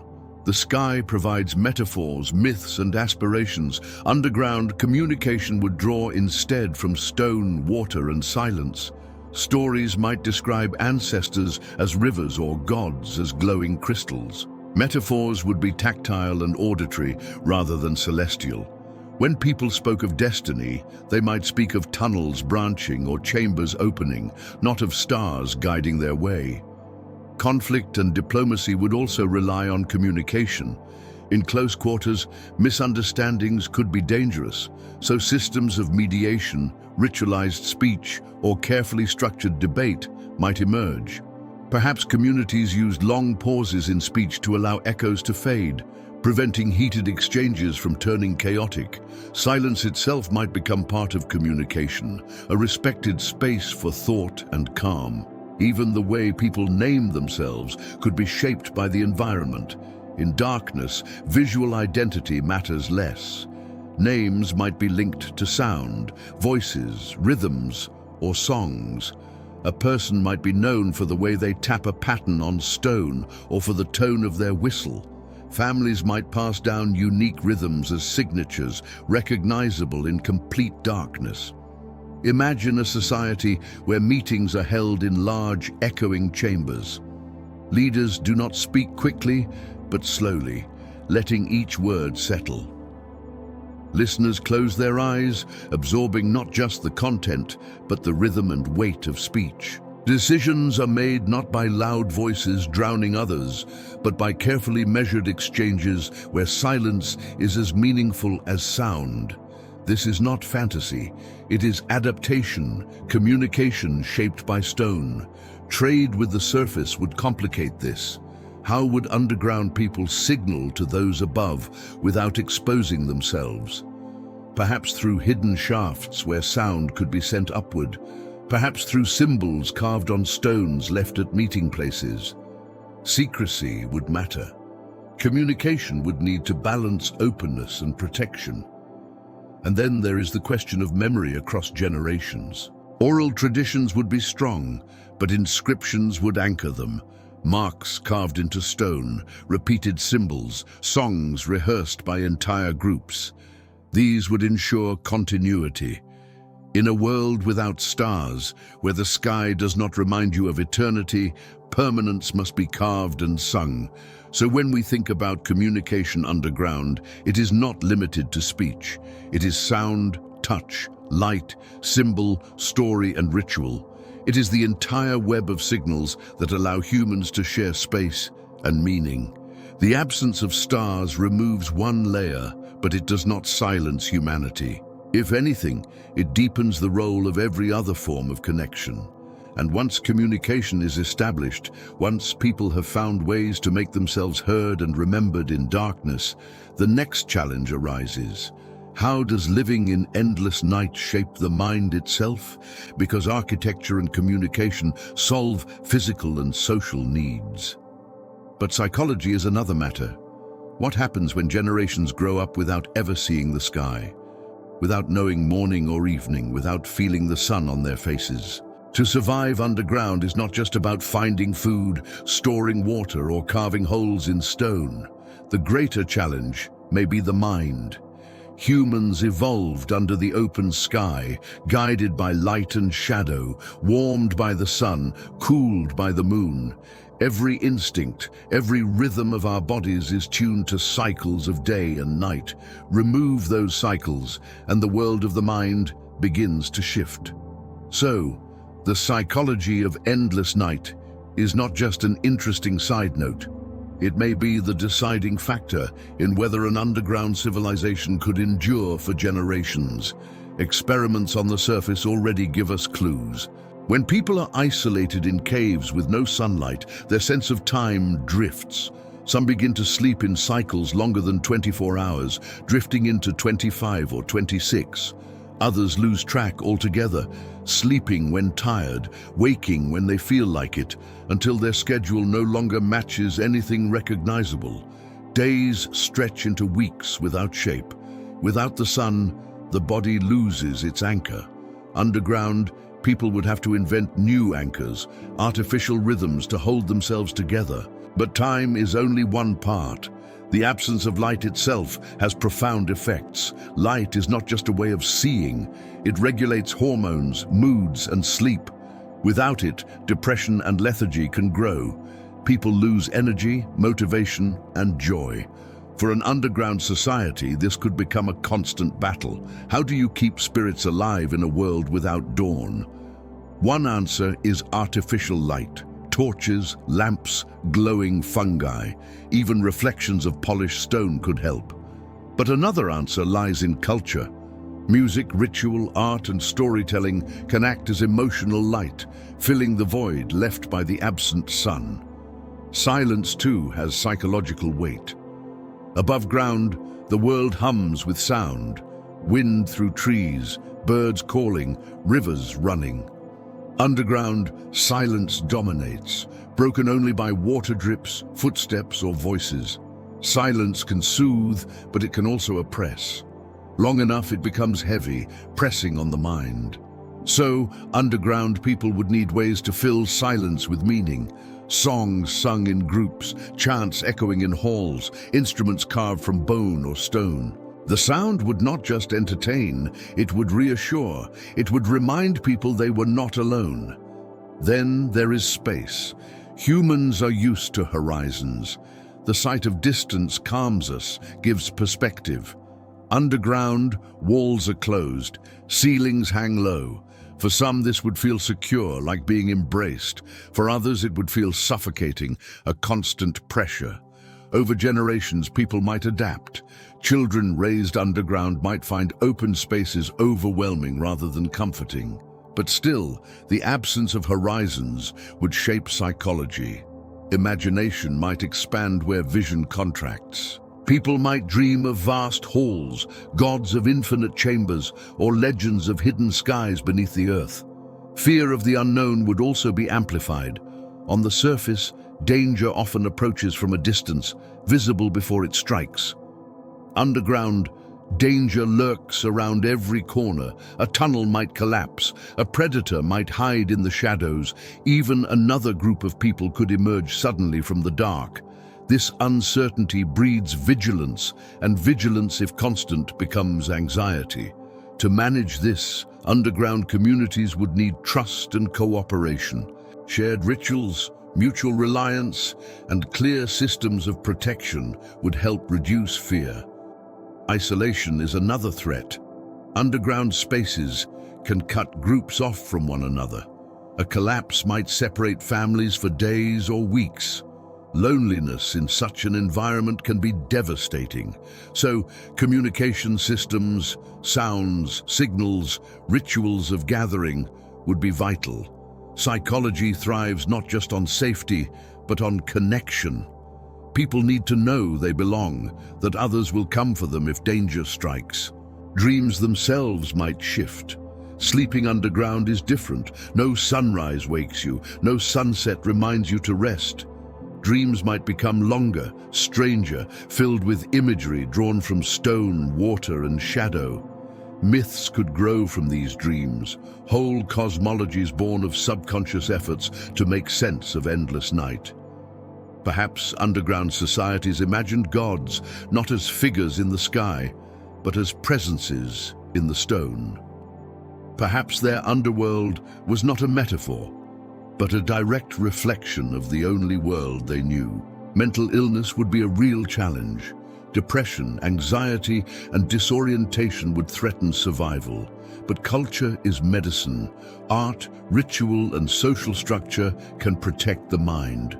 Underground societies might create elaborate ceremonies around light, sound, and storytelling designed to maintain emotional balance. Fire festivals to mimic sunrise, chants to regulate group rhythm, stories to give hope and direction. There is also resilience to consider. Humans are adaptable. What feels unbearable to one generation can become normal to the next. Children raised underground would not miss the sun they never saw. Their world would be stone, water, and fire. Their minds would shape themselves to that reality. Imagination would fill gaps. Perhaps they would dream of glowing rivers, crystal heavens, or gods of eternal night. Their psychology would not be broken by absence. It would be remade by it. And yet, even with adaptation, the longing for the surface might linger. Some would dream of a light they had never seen. Myths might carry fragments of memory from ancestors who once lived above. Psychology is not only shaped by environment but by story, and stories of another world, brighter and freer, would pull at the mind. Some would treat it as myth, others as destiny. Either way, it would color their sense of who they were. Discipline would likely be stronger underground. When survival depends on cooperation, rules tighten. Chaos cannot be afforded. Psychology under such pressure becomes more collective. Individuality is still there, but it bends toward the needs of the group. Rituals of obedience, respect, and order might become central, not because people are less human, but because the environment punishes disorder. Imagination would flourish in unique ways.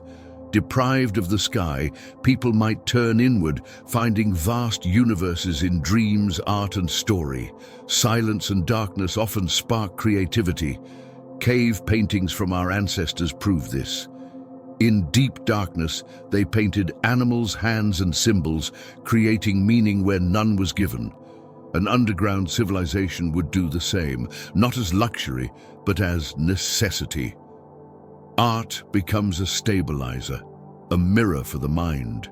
And then there is hope. Psychology needs hope as much as it needs food or water. Hope for survival, hope for tomorrow, hope for meaning. Underground, hope might take the form of legends about hidden skies deeper down, or prophecies about returning to the surface. Even if never fulfilled, such stories give direction. They keep despair at bay. So the psychology of endless night is not simple.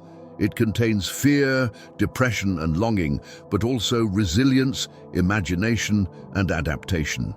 It is a double-edged world, fragile but full of potential. Underground, the mind would bend to survive, reshaping itself as surely as people reshape stone.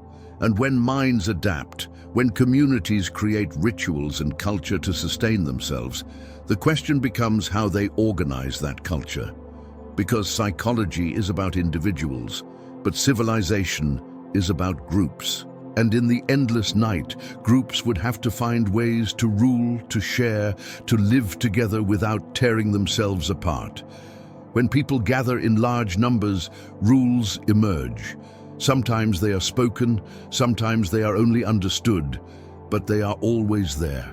A family can live without them, but a civilization cannot. Survival underground would depend not only on food and water, not only on air and architecture, but on how people agree to live together. The stone itself would enforce certain laws. Space is limited, resources are fragile, mistakes are costly. But beyond those natural pressures, people would need to decide how to share, how to lead, and how to prevent chaos from tearing them apart. The first step toward organization might have been a necessity. In small groups, decisions are often made by consensus or by whoever shows the strongest personality, but underground, the margin for error is narrow. One person hoarding food, one family wasting water, one reckless fire could put everyone at risk. So, leadership would be more than authority. It would be my responsibility. Leaders might be chosen not for strength or wealth, but for wisdom, patience, and reliability. Those who could think carefully, who could balance needs fairly, would rise naturally. Elders would likely play a central role. In darkness, memory is survival. The older generation remembers which tunnels collapsed, which waters turned poisonous, which rituals kept people steady.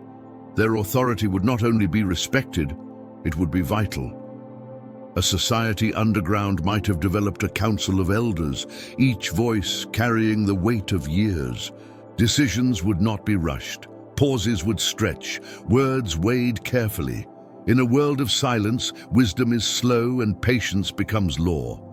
Division of labor would also emerge quickly. Underground life does not allow for everyone to do everything. Some would manage water, checking cisterns and channels. Others would cultivate mushrooms, tend insects, or fish in hidden streams. Builders would carve new chambers, strengthen old ones. Guards would watch for predators, intruders, or signs of collapse. Storytellers, singers, and spiritual leaders would maintain morale. Specialization would not be luxury. It would be the glue that held the community together. Rules around resources would likely be strict. On the surface, abundance allows for waste, but underground, every scrap matters. Food would be rationed, water distributed according to need, energy carefully saved. Punishments for breaking these rules might be severe, not out of cruelty, but out of necessity. To steal food underground is not just theft. It is endangering lives. Such societies might develop codes of fairness so ingrained that they feel sacred. Sharing becomes more than kindness. It becomes survival. Conflict, of course, would still exist. Humans argue, compete, and resent, no matter the environment. But underground, conflict cannot be allowed to fester. Walls are too close, voices too loud, lives too interdependent. So, systems of resolution would have to be formal. Rituals of mediation, circles of dialogue, or decisions handed down by councils. Exile might be the harshest punishment, for to cast someone into deeper darkness without support would be worse than death. Religion or belief systems might intertwine deeply with organization. Leaders may not only govern, but also guide spiritually, reinforcing rules with myth and ritual. Ceremonies around fire, water, or glowing fungi could remind people of their dependence on one another and on the environment. Moral codes might be framed as sacred obligations, not just practical ones. In this way, survival rules would become cultural laws, carried from generation to generation, not as commands, but as traditions. Trade and cooperation between groups would also matter. If multiple underground communities existed, how would they interact? Tunnels might connect different halls, rivers might run between them, alliances could form, exchanging food, tools, or stories. But mistrust would be natural too. Secrecy protects survival. The balance between openness and isolation would shape politics. Perhaps rituals of trust evolved. Long greetings spoken slowly to prove identity or symbolic gifts exchanged to show goodwill. Population control might be another necessity. In closed systems, growth without limit leads to disaster.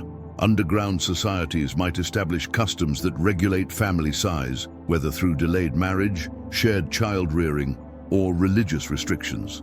Life underground would require balance, not only in resources, but in numbers. Organization would also extend to knowledge. Who remembers the safe tunnels? Who knows how to build supports? Who understands which fungi heal and which poison? Such knowledge cannot be hoarded. It must be taught, shared, and preserved. Education might be communal, with children learning from elders in groups, stories woven with practical lessons.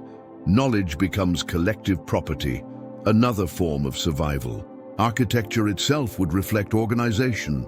Central halls for councils, smaller chambers for families, storage rooms protected by community guards, paths carefully mapped, doors or barriers marking boundaries.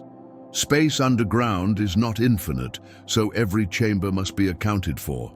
Organization is literally carved into stone. Imagination might also shape governance.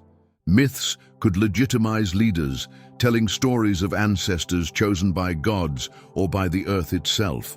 Rituals of succession might involve symbolic journeys through tunnels, trials of patience, or demonstrations of wisdom. Leadership underground would not just be practical, it would be theatrical, reaffirming order through ceremony. Gender roles, too, might take unique forms. In many surface societies, roles were shaped by access to fields, hunting grounds, or warfare. Underground, the division might shift. Those skilled at navigating tunnels, calming disputes, or preserving resources could hold high status, regardless of gender. Labor would be valued for survival, not for tradition. Who could carve stone? Who could heal? Who could guide? These would matter more than anything else. Defense from outsiders would shape politics as well. If underground societies feared discovery, secrecy would be a law unto itself. Children might be taught never to reveal their home to strangers. Tunnels might be hidden, entrances disguised. Guards might patrol the boundaries silently, ready to extinguish light at the first sign of intrusion. The politics of survival would be the politics of concealment. And yet, for all the discipline and strictness, there would also be space for celebration. Festivals, songs, and rituals give life meaning beyond survival. Communities might gather to honor water, to celebrate births, to mark harvests of fungi or fish. In those moments, organization would loosen into joy, reminding people why they endure. Celebration is itself a form of governance, reinforcing unity through shared emotion. So how might civilization organize underground?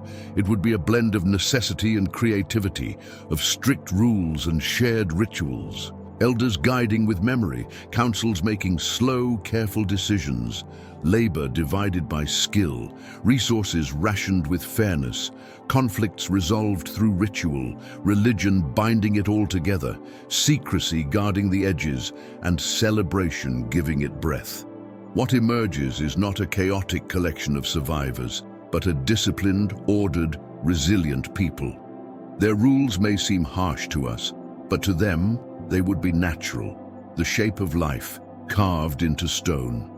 And once rules are in place, once survival is structured, another question opens. How would these underground people view the surface world?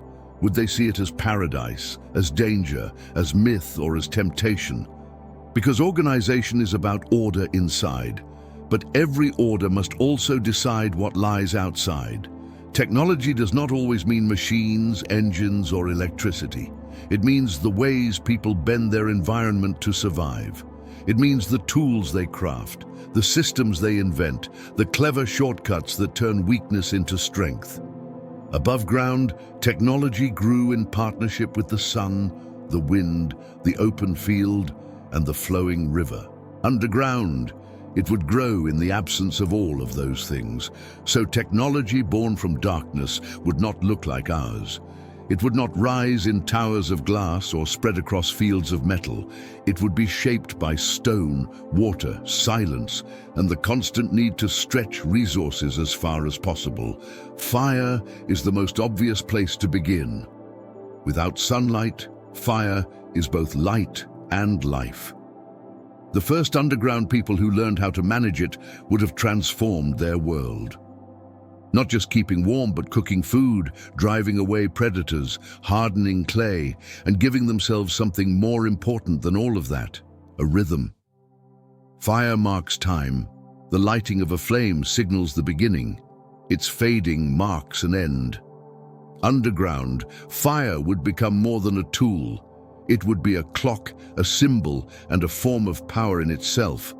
But fire underground is dangerous. Smoke suffocates, heat builds, oxygen is consumed.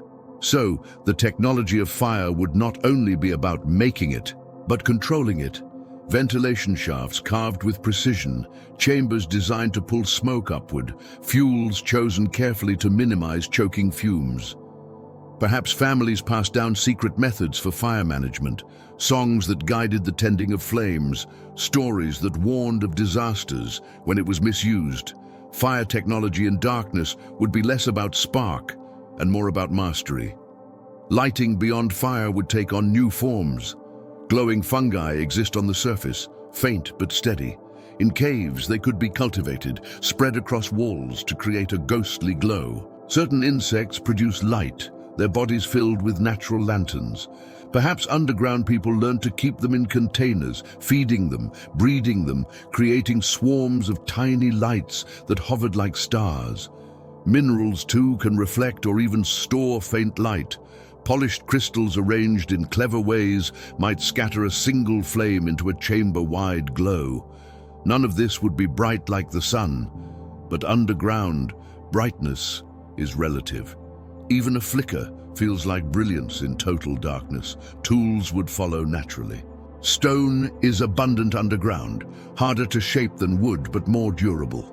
Chisels, hammers and wedges would be refined over generations. Sharp edges for carving tunnels, flat edges for smoothing walls, small implements for delicate work like carving symbols or crafting ornaments.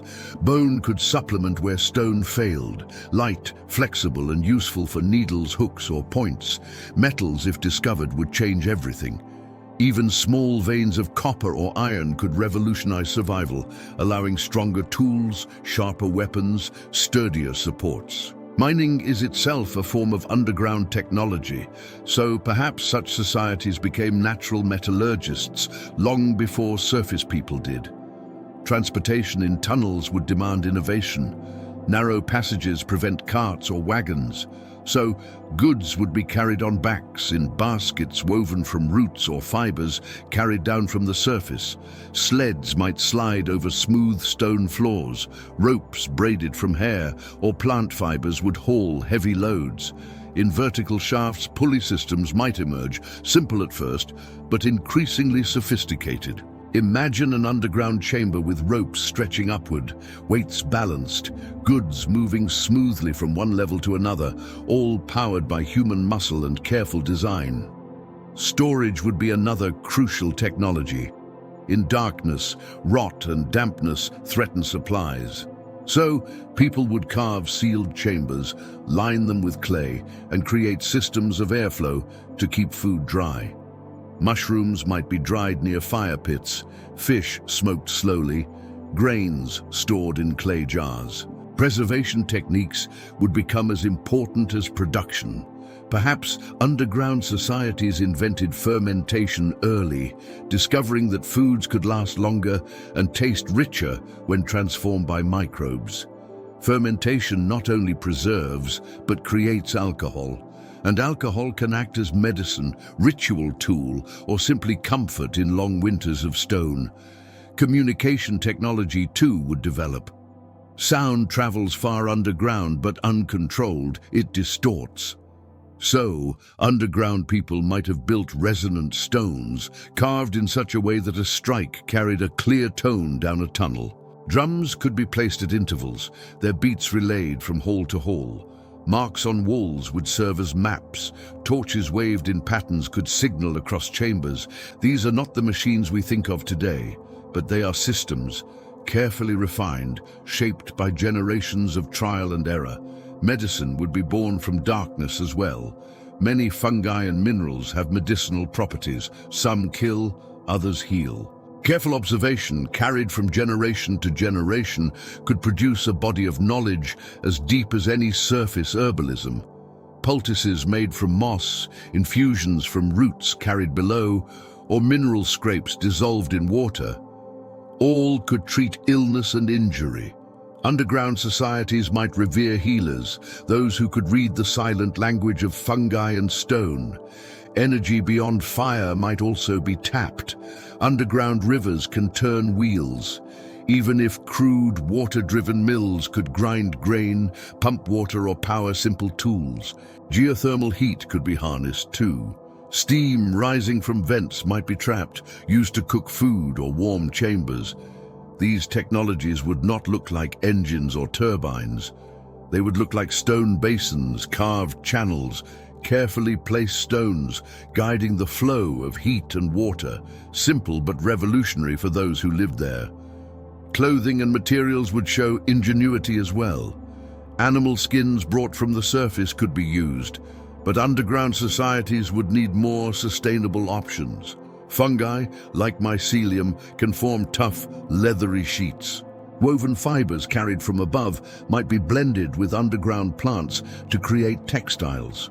Perhaps even insect silk was cultivated, producing threads as strong as those of spiders. In a world where warmth and durability matter more than beauty, clothing would be functional first, symbolic second. Art, surprisingly, is technology too. Carving pigments from minerals, grinding them into powders, mixing them with fat or water to create paint. This is chemistry as much as expression. Instruments carved from stone or bone, strings stretched from gut or fiber, drums tuned by the echo of chambers. All represent technological thinking. Underground societies would not abandon beauty, they would refine it, turning their limited resources into expressions of memory and hope. We should not underestimate how creative people can be when pressed. Our ancestors on the surface invented bows, boats, and houses with little more than stone, wood, and fiber. Underground, the same minds would face different challenges, but produce equally inventive answers. Darkness does not kill technology. It reshapes it. And if an underground civilization endured long enough, their technology might even surpass ours in certain ways. We rely on abundance, fields of crops, endless sunlight, oceans of trade. They would rely on precision, careful recycling, total use of every resource, and balance maintained without waste. In an age of scarcity, their methods might look wiser than ours. Technology born from darkness would not shine in the same way as ours. It would not rise above the earth in monuments visible for miles. It would whisper through stone, glow faintly in fungi, echo in signals carried through tunnels. It would be humble, invisible yet no less profound, because technology is not about how loud or bright it is. It is about how perfectly it fits the needs of its people. And once those technologies existed, once fire was mastered, tools refined, storage secured, and communication steady, the question would naturally arise: would such a civilization remain content in darkness? Or would their tools one day point upward, toward the surface, toward the stars they had never seen? If a civilization was born in darkness, raised among stone walls and silent rivers, the question would eventually emerge, even if only in whispers. Would they ever look upward again? Would they remain content to carve their lives in silence? Or would curiosity, memory, and longing push them back toward the surface? For people who had never seen the sun, it might not be a matter of returning, but of imagining. The surface could be myth as much as geography, a story of a world too vast, too bright, too dangerous to be real.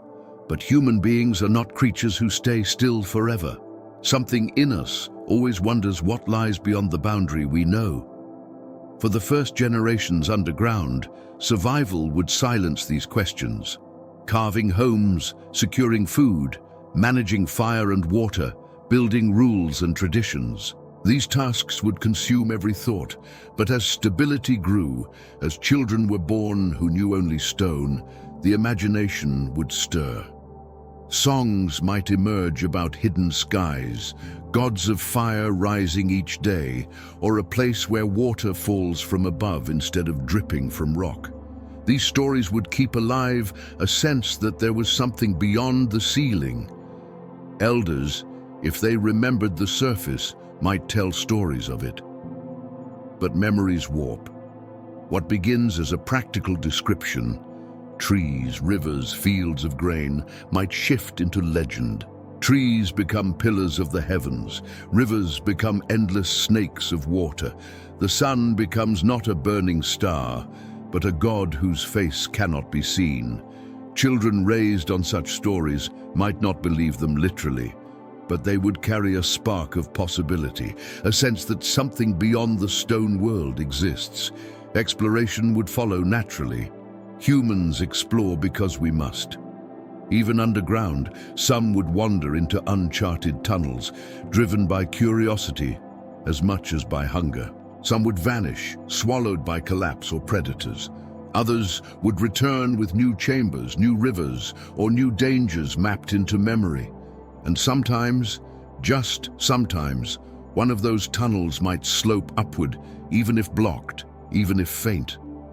The idea of an upward path would become a seed planted in the mind. But upward would not only mean physical direction, it would mean aspiration.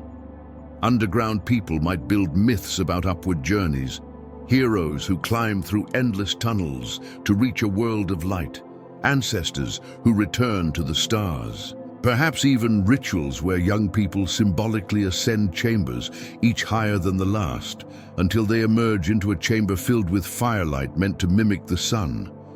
Upward becomes more than a location. It becomes hope. The dangers of the surface would also be feared. If ancestors fled below because of disaster, storms, famine, enemies, the stories of those dangers would echo for centuries.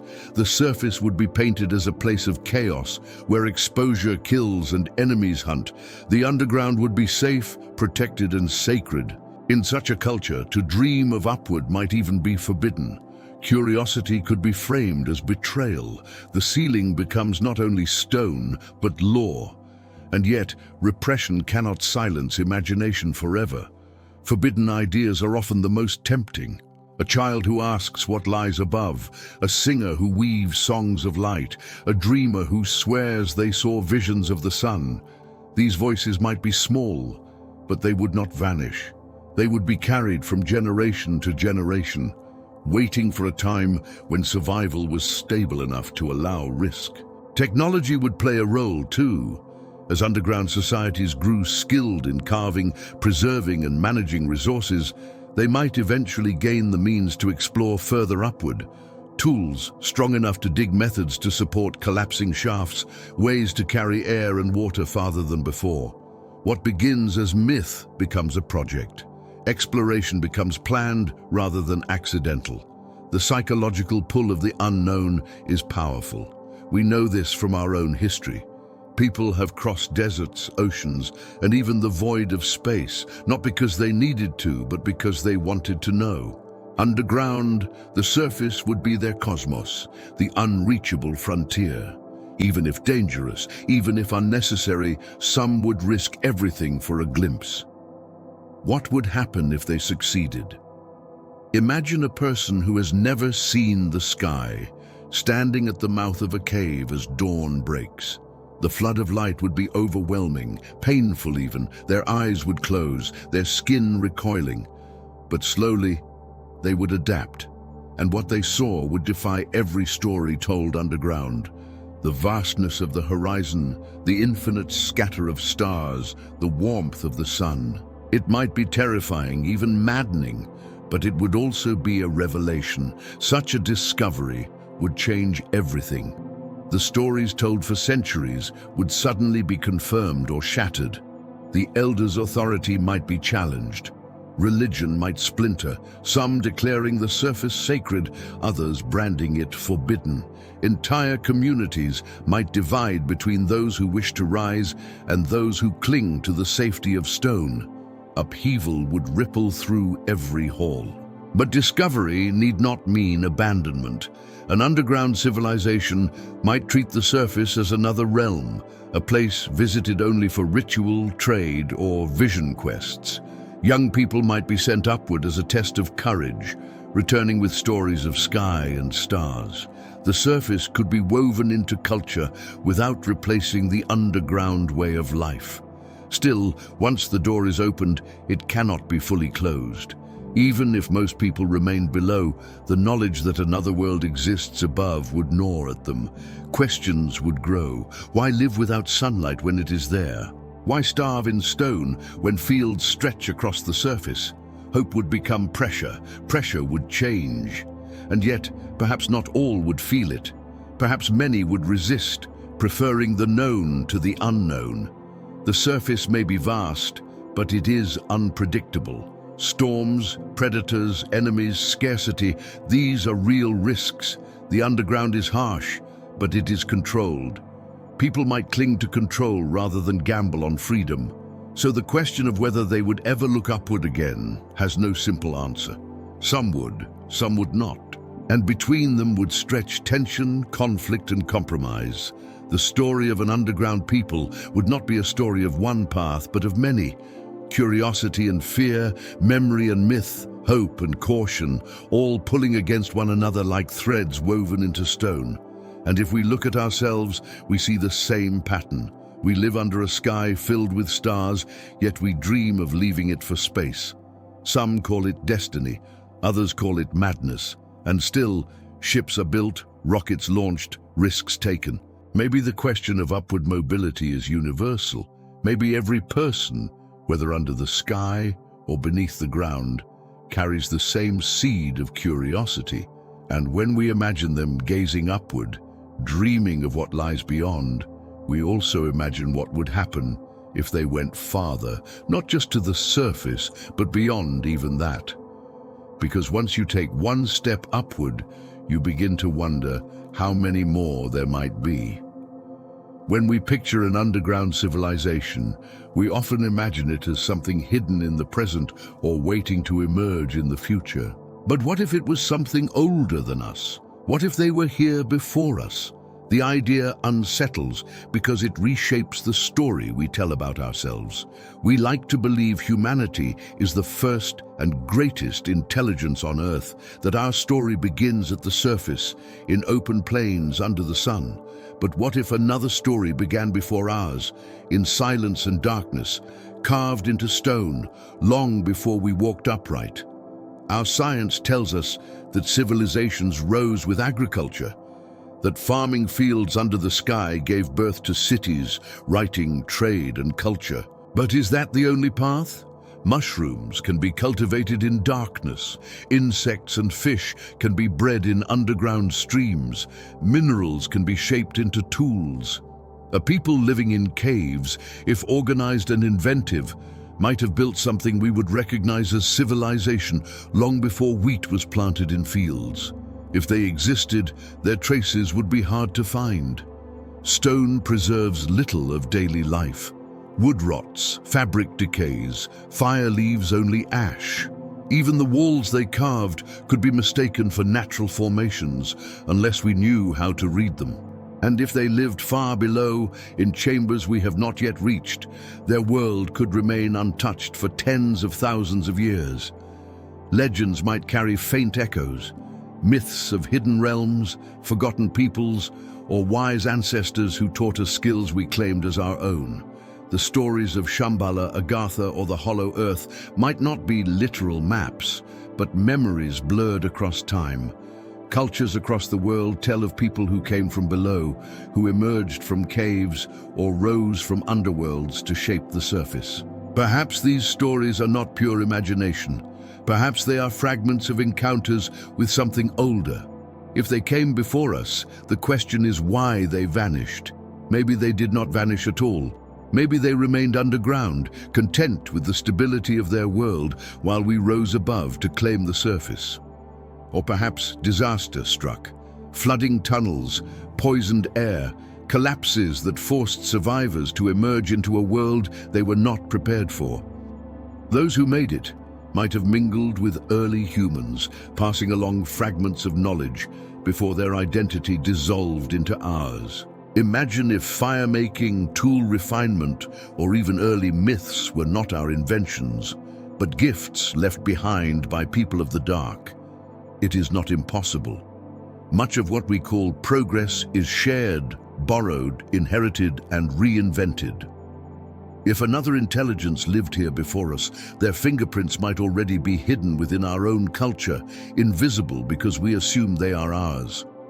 Psychologically, the idea challenges us. We're used to being at the top of the story. But if other people existed first, then we are not pioneers, but successors.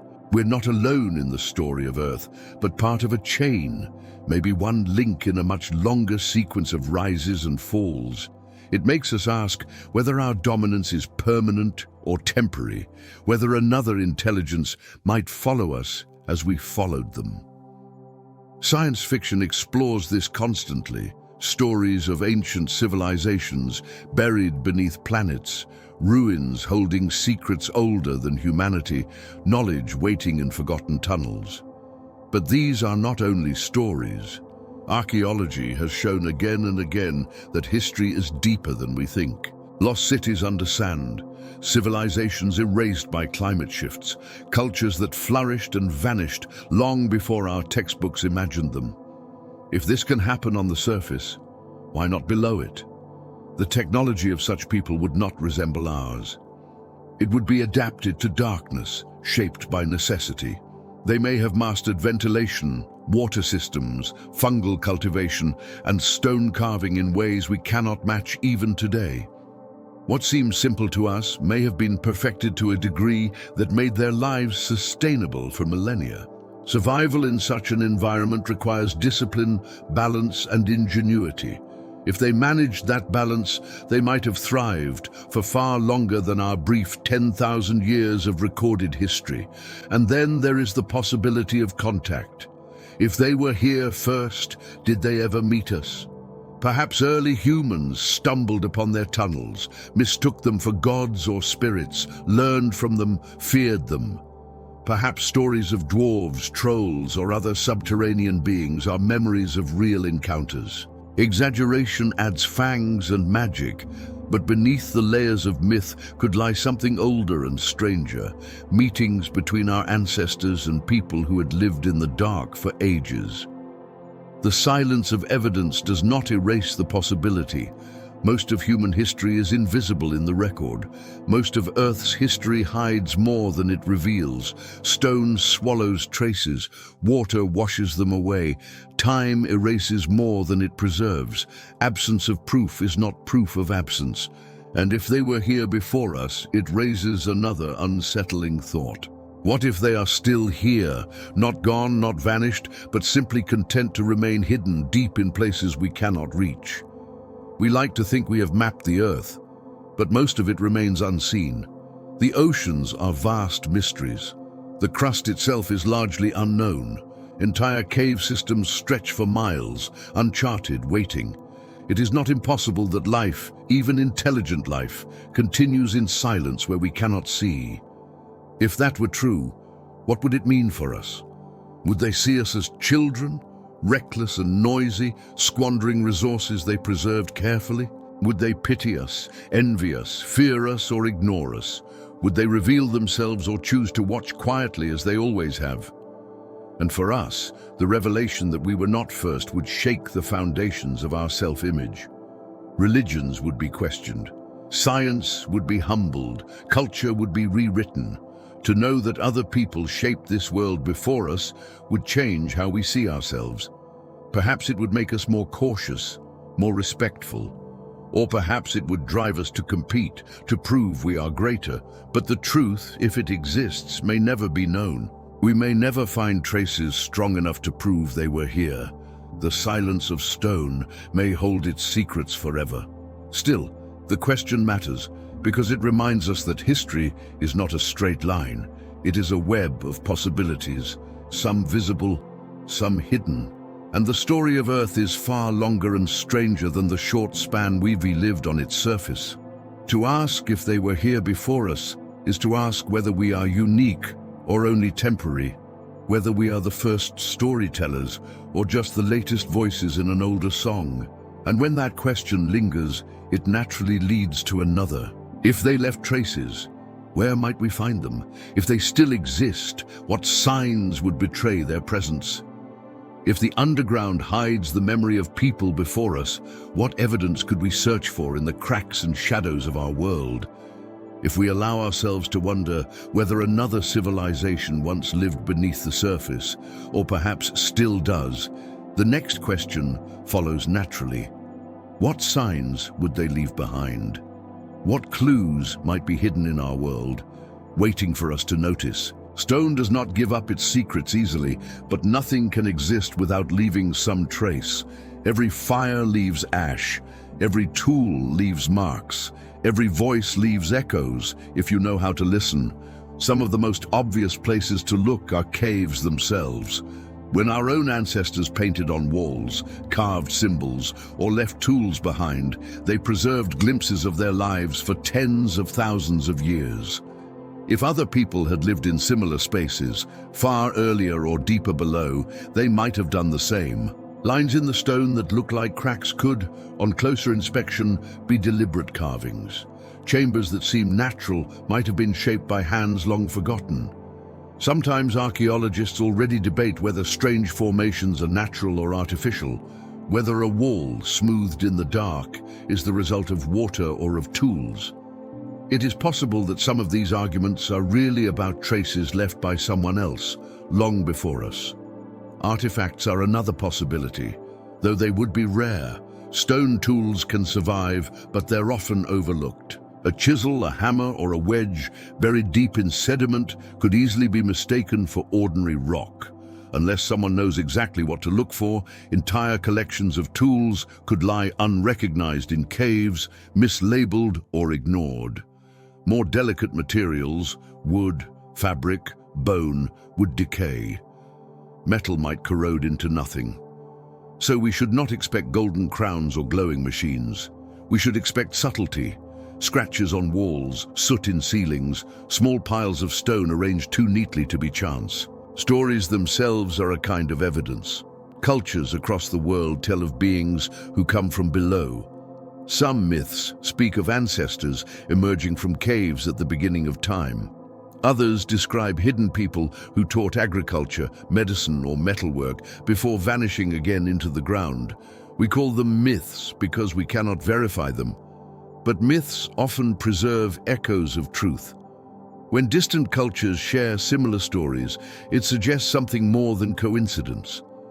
Perhaps these are cultural memories of contact with people who lived where sunlight never reached. Geological anomalies could be clues as well. Vast tunnel systems exist, some stretching for miles with levels and chambers that look almost too precise to be purely natural. Scientists often explain them with water flow, lava tubes, or erosion. Yet sometimes their symmetry is uncanny. A shaft too straight, a chamber too smooth, a pattern of branching tunnels that looks planned rather than random. If people once carved homes in the deep, erosion may have blurred their work, but hints of design could remain hidden in plain sight. There are also unexplained artifacts found where they shouldn't be. Reports exist of objects discovered in mines, strange spheres, tools, or carvings buried so deep in rock that they should predate humanity itself. Many of these claims are dismissed as mistakes or hoaxes, and perhaps most are. But even if 1 in 1,000 is real, it suggests we are not the first to shape stone. Biological signs might offer another path. If an underground civilization cultivated fungi, insects, or animals in isolation for thousands of years, traces of those domesticated species might still exist. A mushroom that thrives only in deep caves. An insect that seems oddly adapted to human-like conditions. A fish that shows signs of selective breeding.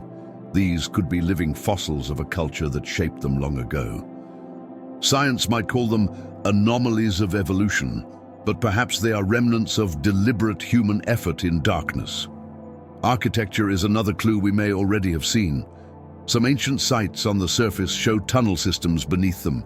Vast networks of passageways stretch under old temples, cities, or fortresses. Archaeologists usually explain them as storage, escape routes, or water systems. But what if they are older than the structures above? What if ancient builders found tunnels already there and simply built atop them? In that case, some of our oldest monuments may stand on the bones of even older civilizations whose homes lie beneath. Language may hold traces too. Words for underworld, people below, or hidden dwellers appear in many unrelated languages. Symbols carved into rock sometimes resemble eyes, spirals, or stairways leading down. These might not just be metaphors for death or mystery.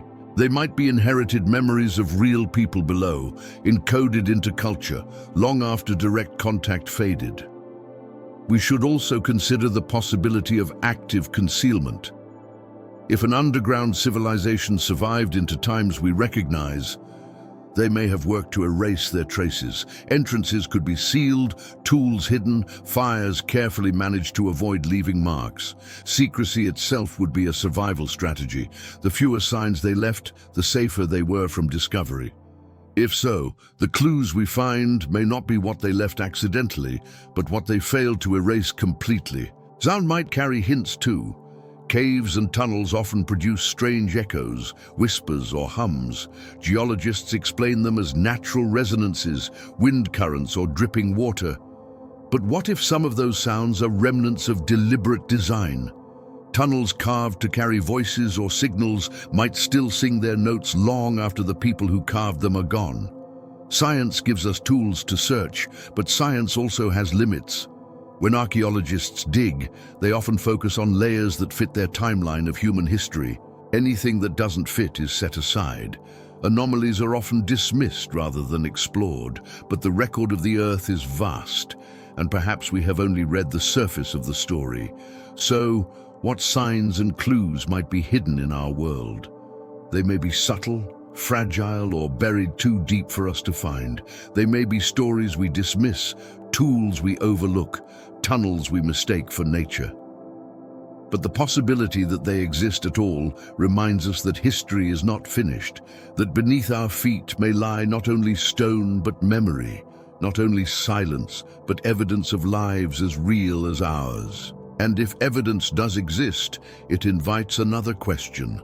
Why do these stories continue to capture our imagination, even when proof is scarce?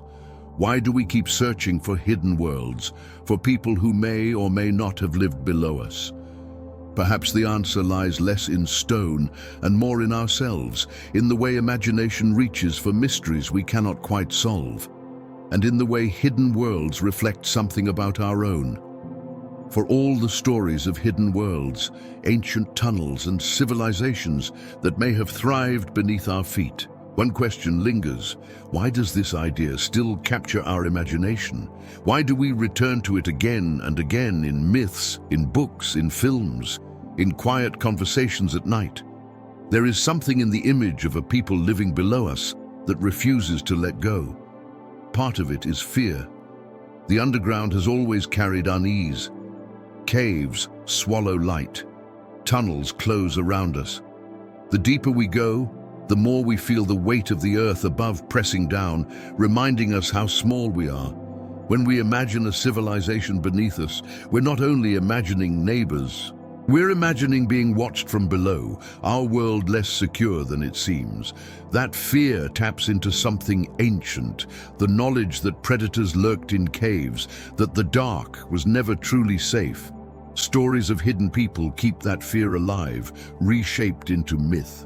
But fear is only part of it. There is fascination too.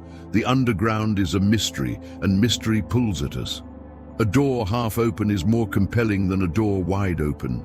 The idea of chambers stretching endlessly below, of entire cities hidden in stone, invites the mind to wonder, what would they look like? What would they eat? What songs would they sing? The unknown is fertile ground for imagination, and the underground is perhaps the greatest unknown of all, existing beneath our everyday steps, unseen but always there. Imagination also loves inversion. We live in light, so we imagine life in dark. We walk under open skies, so we dream of enclosed tunnels. We depend on the sun, so we ask whether life could thrive without it. The underground civilization is the mirror image of ourselves. And in that mirror, we see both what we are and what we might be if circumstances had been different. It allows us to ask how flexible life is, how many forms survival could take, how many paths civilization could walk. There's also a sense of humility in these stories. If others were here before us or still live beside us, then we are not alone at the center of history. We're part of something larger, a sequence of lives and worlds that overlap and intertwine. The thought unsettles, but it also fascinates.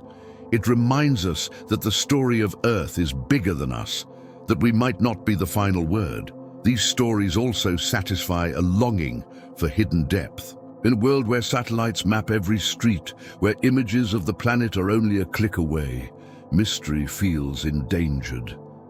But the underground resists. We cannot see through stone. Vast cave systems remain unexplored. The idea that something important, something secret might still be there is comforting in its own way. It means not everything has been discovered, not every question answered. Hidden worlds reassure us that mystery is still alive. Myth keeps them alive as well. Generations have told stories of hidden realms, from Shambhala to Agartha, from the Greek underworld to the Hopi emergence myths. These tales linger because they are retold, reshaped, and embedded into culture. Children hear them and carry them forward. Writers adapt them, films dramatize them. Every retelling keeps the spark alive. Over time, they become less about proof and more about resonance. We tell them because they feel meaningful, because they say something about our fears, our hopes, and our place in the world. The underground civilization also speaks to a deeper psychological need, the wish that we are not alone. On the surface, loneliness is answered by the community. In the cosmos, loneliness is answered by imagining aliens. But beneath us, the loneliness of history is answered by imagining predecessors or neighbors. If another civilization thrived below, then our story is richer, our company larger, our world less empty. The thought fills a silence we otherwise cannot. Another reason lies in the way hidden civilizations reflect our anxieties about ourselves. When we imagine people who live underground, careful with resources, disciplined in survival, we're also imagining what we're not. We waste. We expand without limit. We consume recklessly. The underground civilization is a kind of moral mirror, showing us a version of humanity that learned restraint because it had no choice. The story fascinates because it whispers a lesson. This is how you must live when there is no abundance. But it can also reflect the opposite. Sometimes we imagine underground dwellers as twisted, secretive, or monstrous.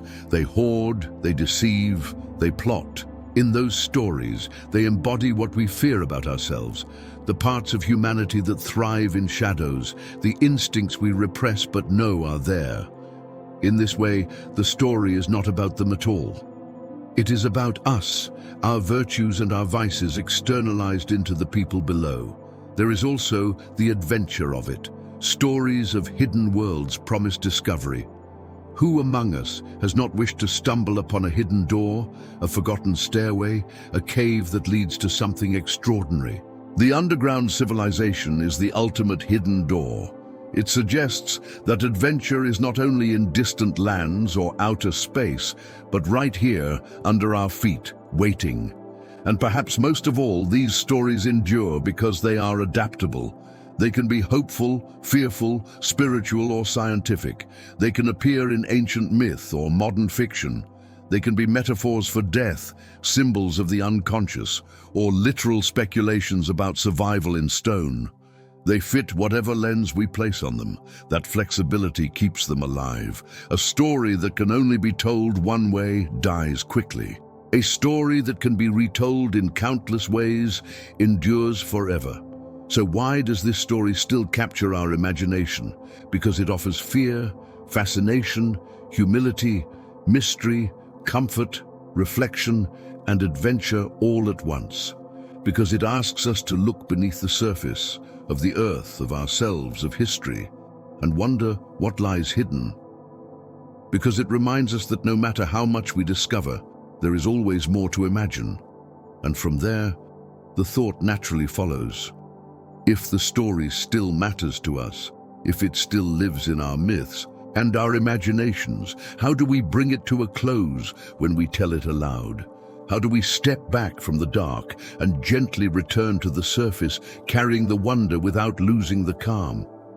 The answer lies in the way we end, not with certainty or proof, but with a soft return, a closing of the tunnel that leaves mystery intact.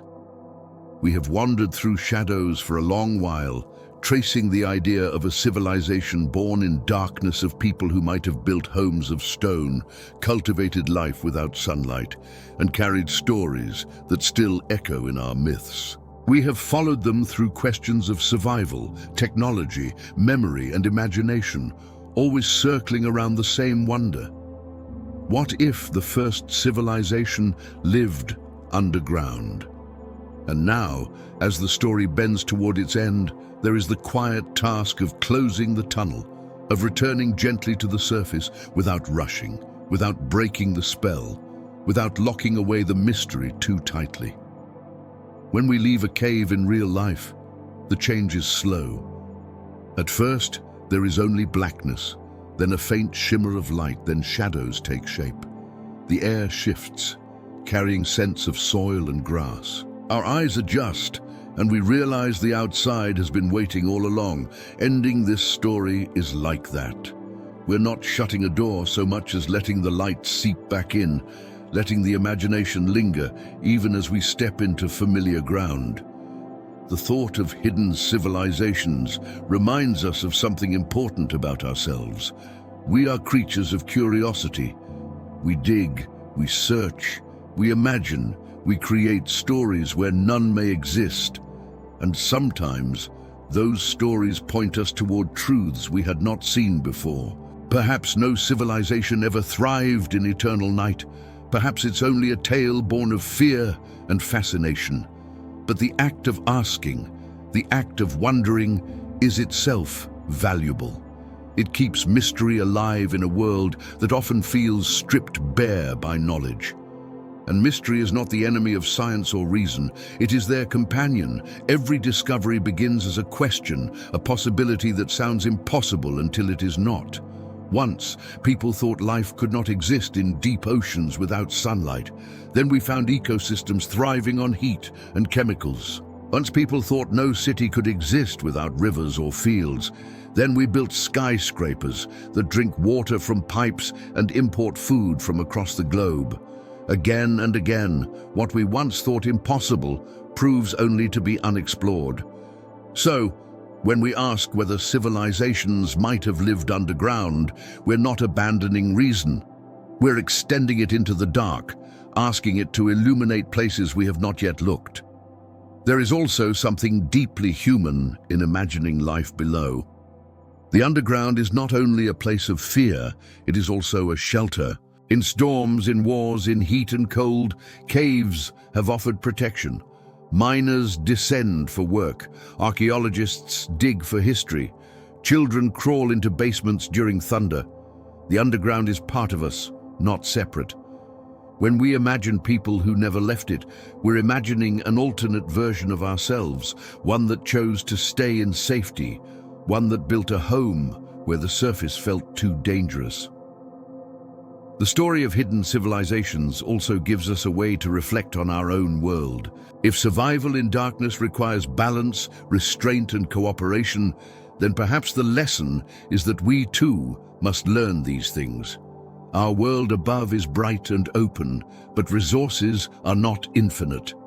The people of the dark, real or imagined, become a mirror, reminding us that endurance is not about endless expansion, but about harmony. Whether they existed or not, their imagined wisdom has value. And yet, it is not only lessons we carry from the tunnel, it is also a wonder that perhaps somewhere, something still waits. Unexplored caves stretch for miles. The Earth's crust is full of silence and secrets. We may never find signs of another civilization, but we will keep searching, if not with shovels, then with stories. Because stories are our way of keeping the unknown alive, of making the dark less empty. Closing the tunnel does not mean sealing it. It means stepping back, allowing it to remain open in our minds. Perhaps tomorrow, someone will read an old myth differently, or notice carvings on a cave wall that look too deliberate, or wonder why certain tunnels are too straight to be natural. Perhaps one day, science will stumble upon something that shifts the story from imagination to evidence. Or perhaps it will never happen, and that is all right too.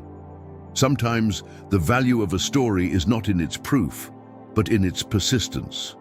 So, here, as the story winds down, it is time to return gently to the surface. The air grows warmer, the shadows grow thinner, the steps echo less and less until they vanish altogether. The ceiling lifts and sky returns. The imagination does not close, but follows us, whispering in the back of the mind, reminding us that mystery is never fully gone. Thank you for walking through this journey, for sitting with the questions rather than rushing for answers, for letting the dark breathe and the silence speak. If you found comfort in the exploration, if you enjoyed the calm of it, consider staying with this community, returning for more reflections like this one. And as always, wherever you are, whatever time it is for you, may you find rest.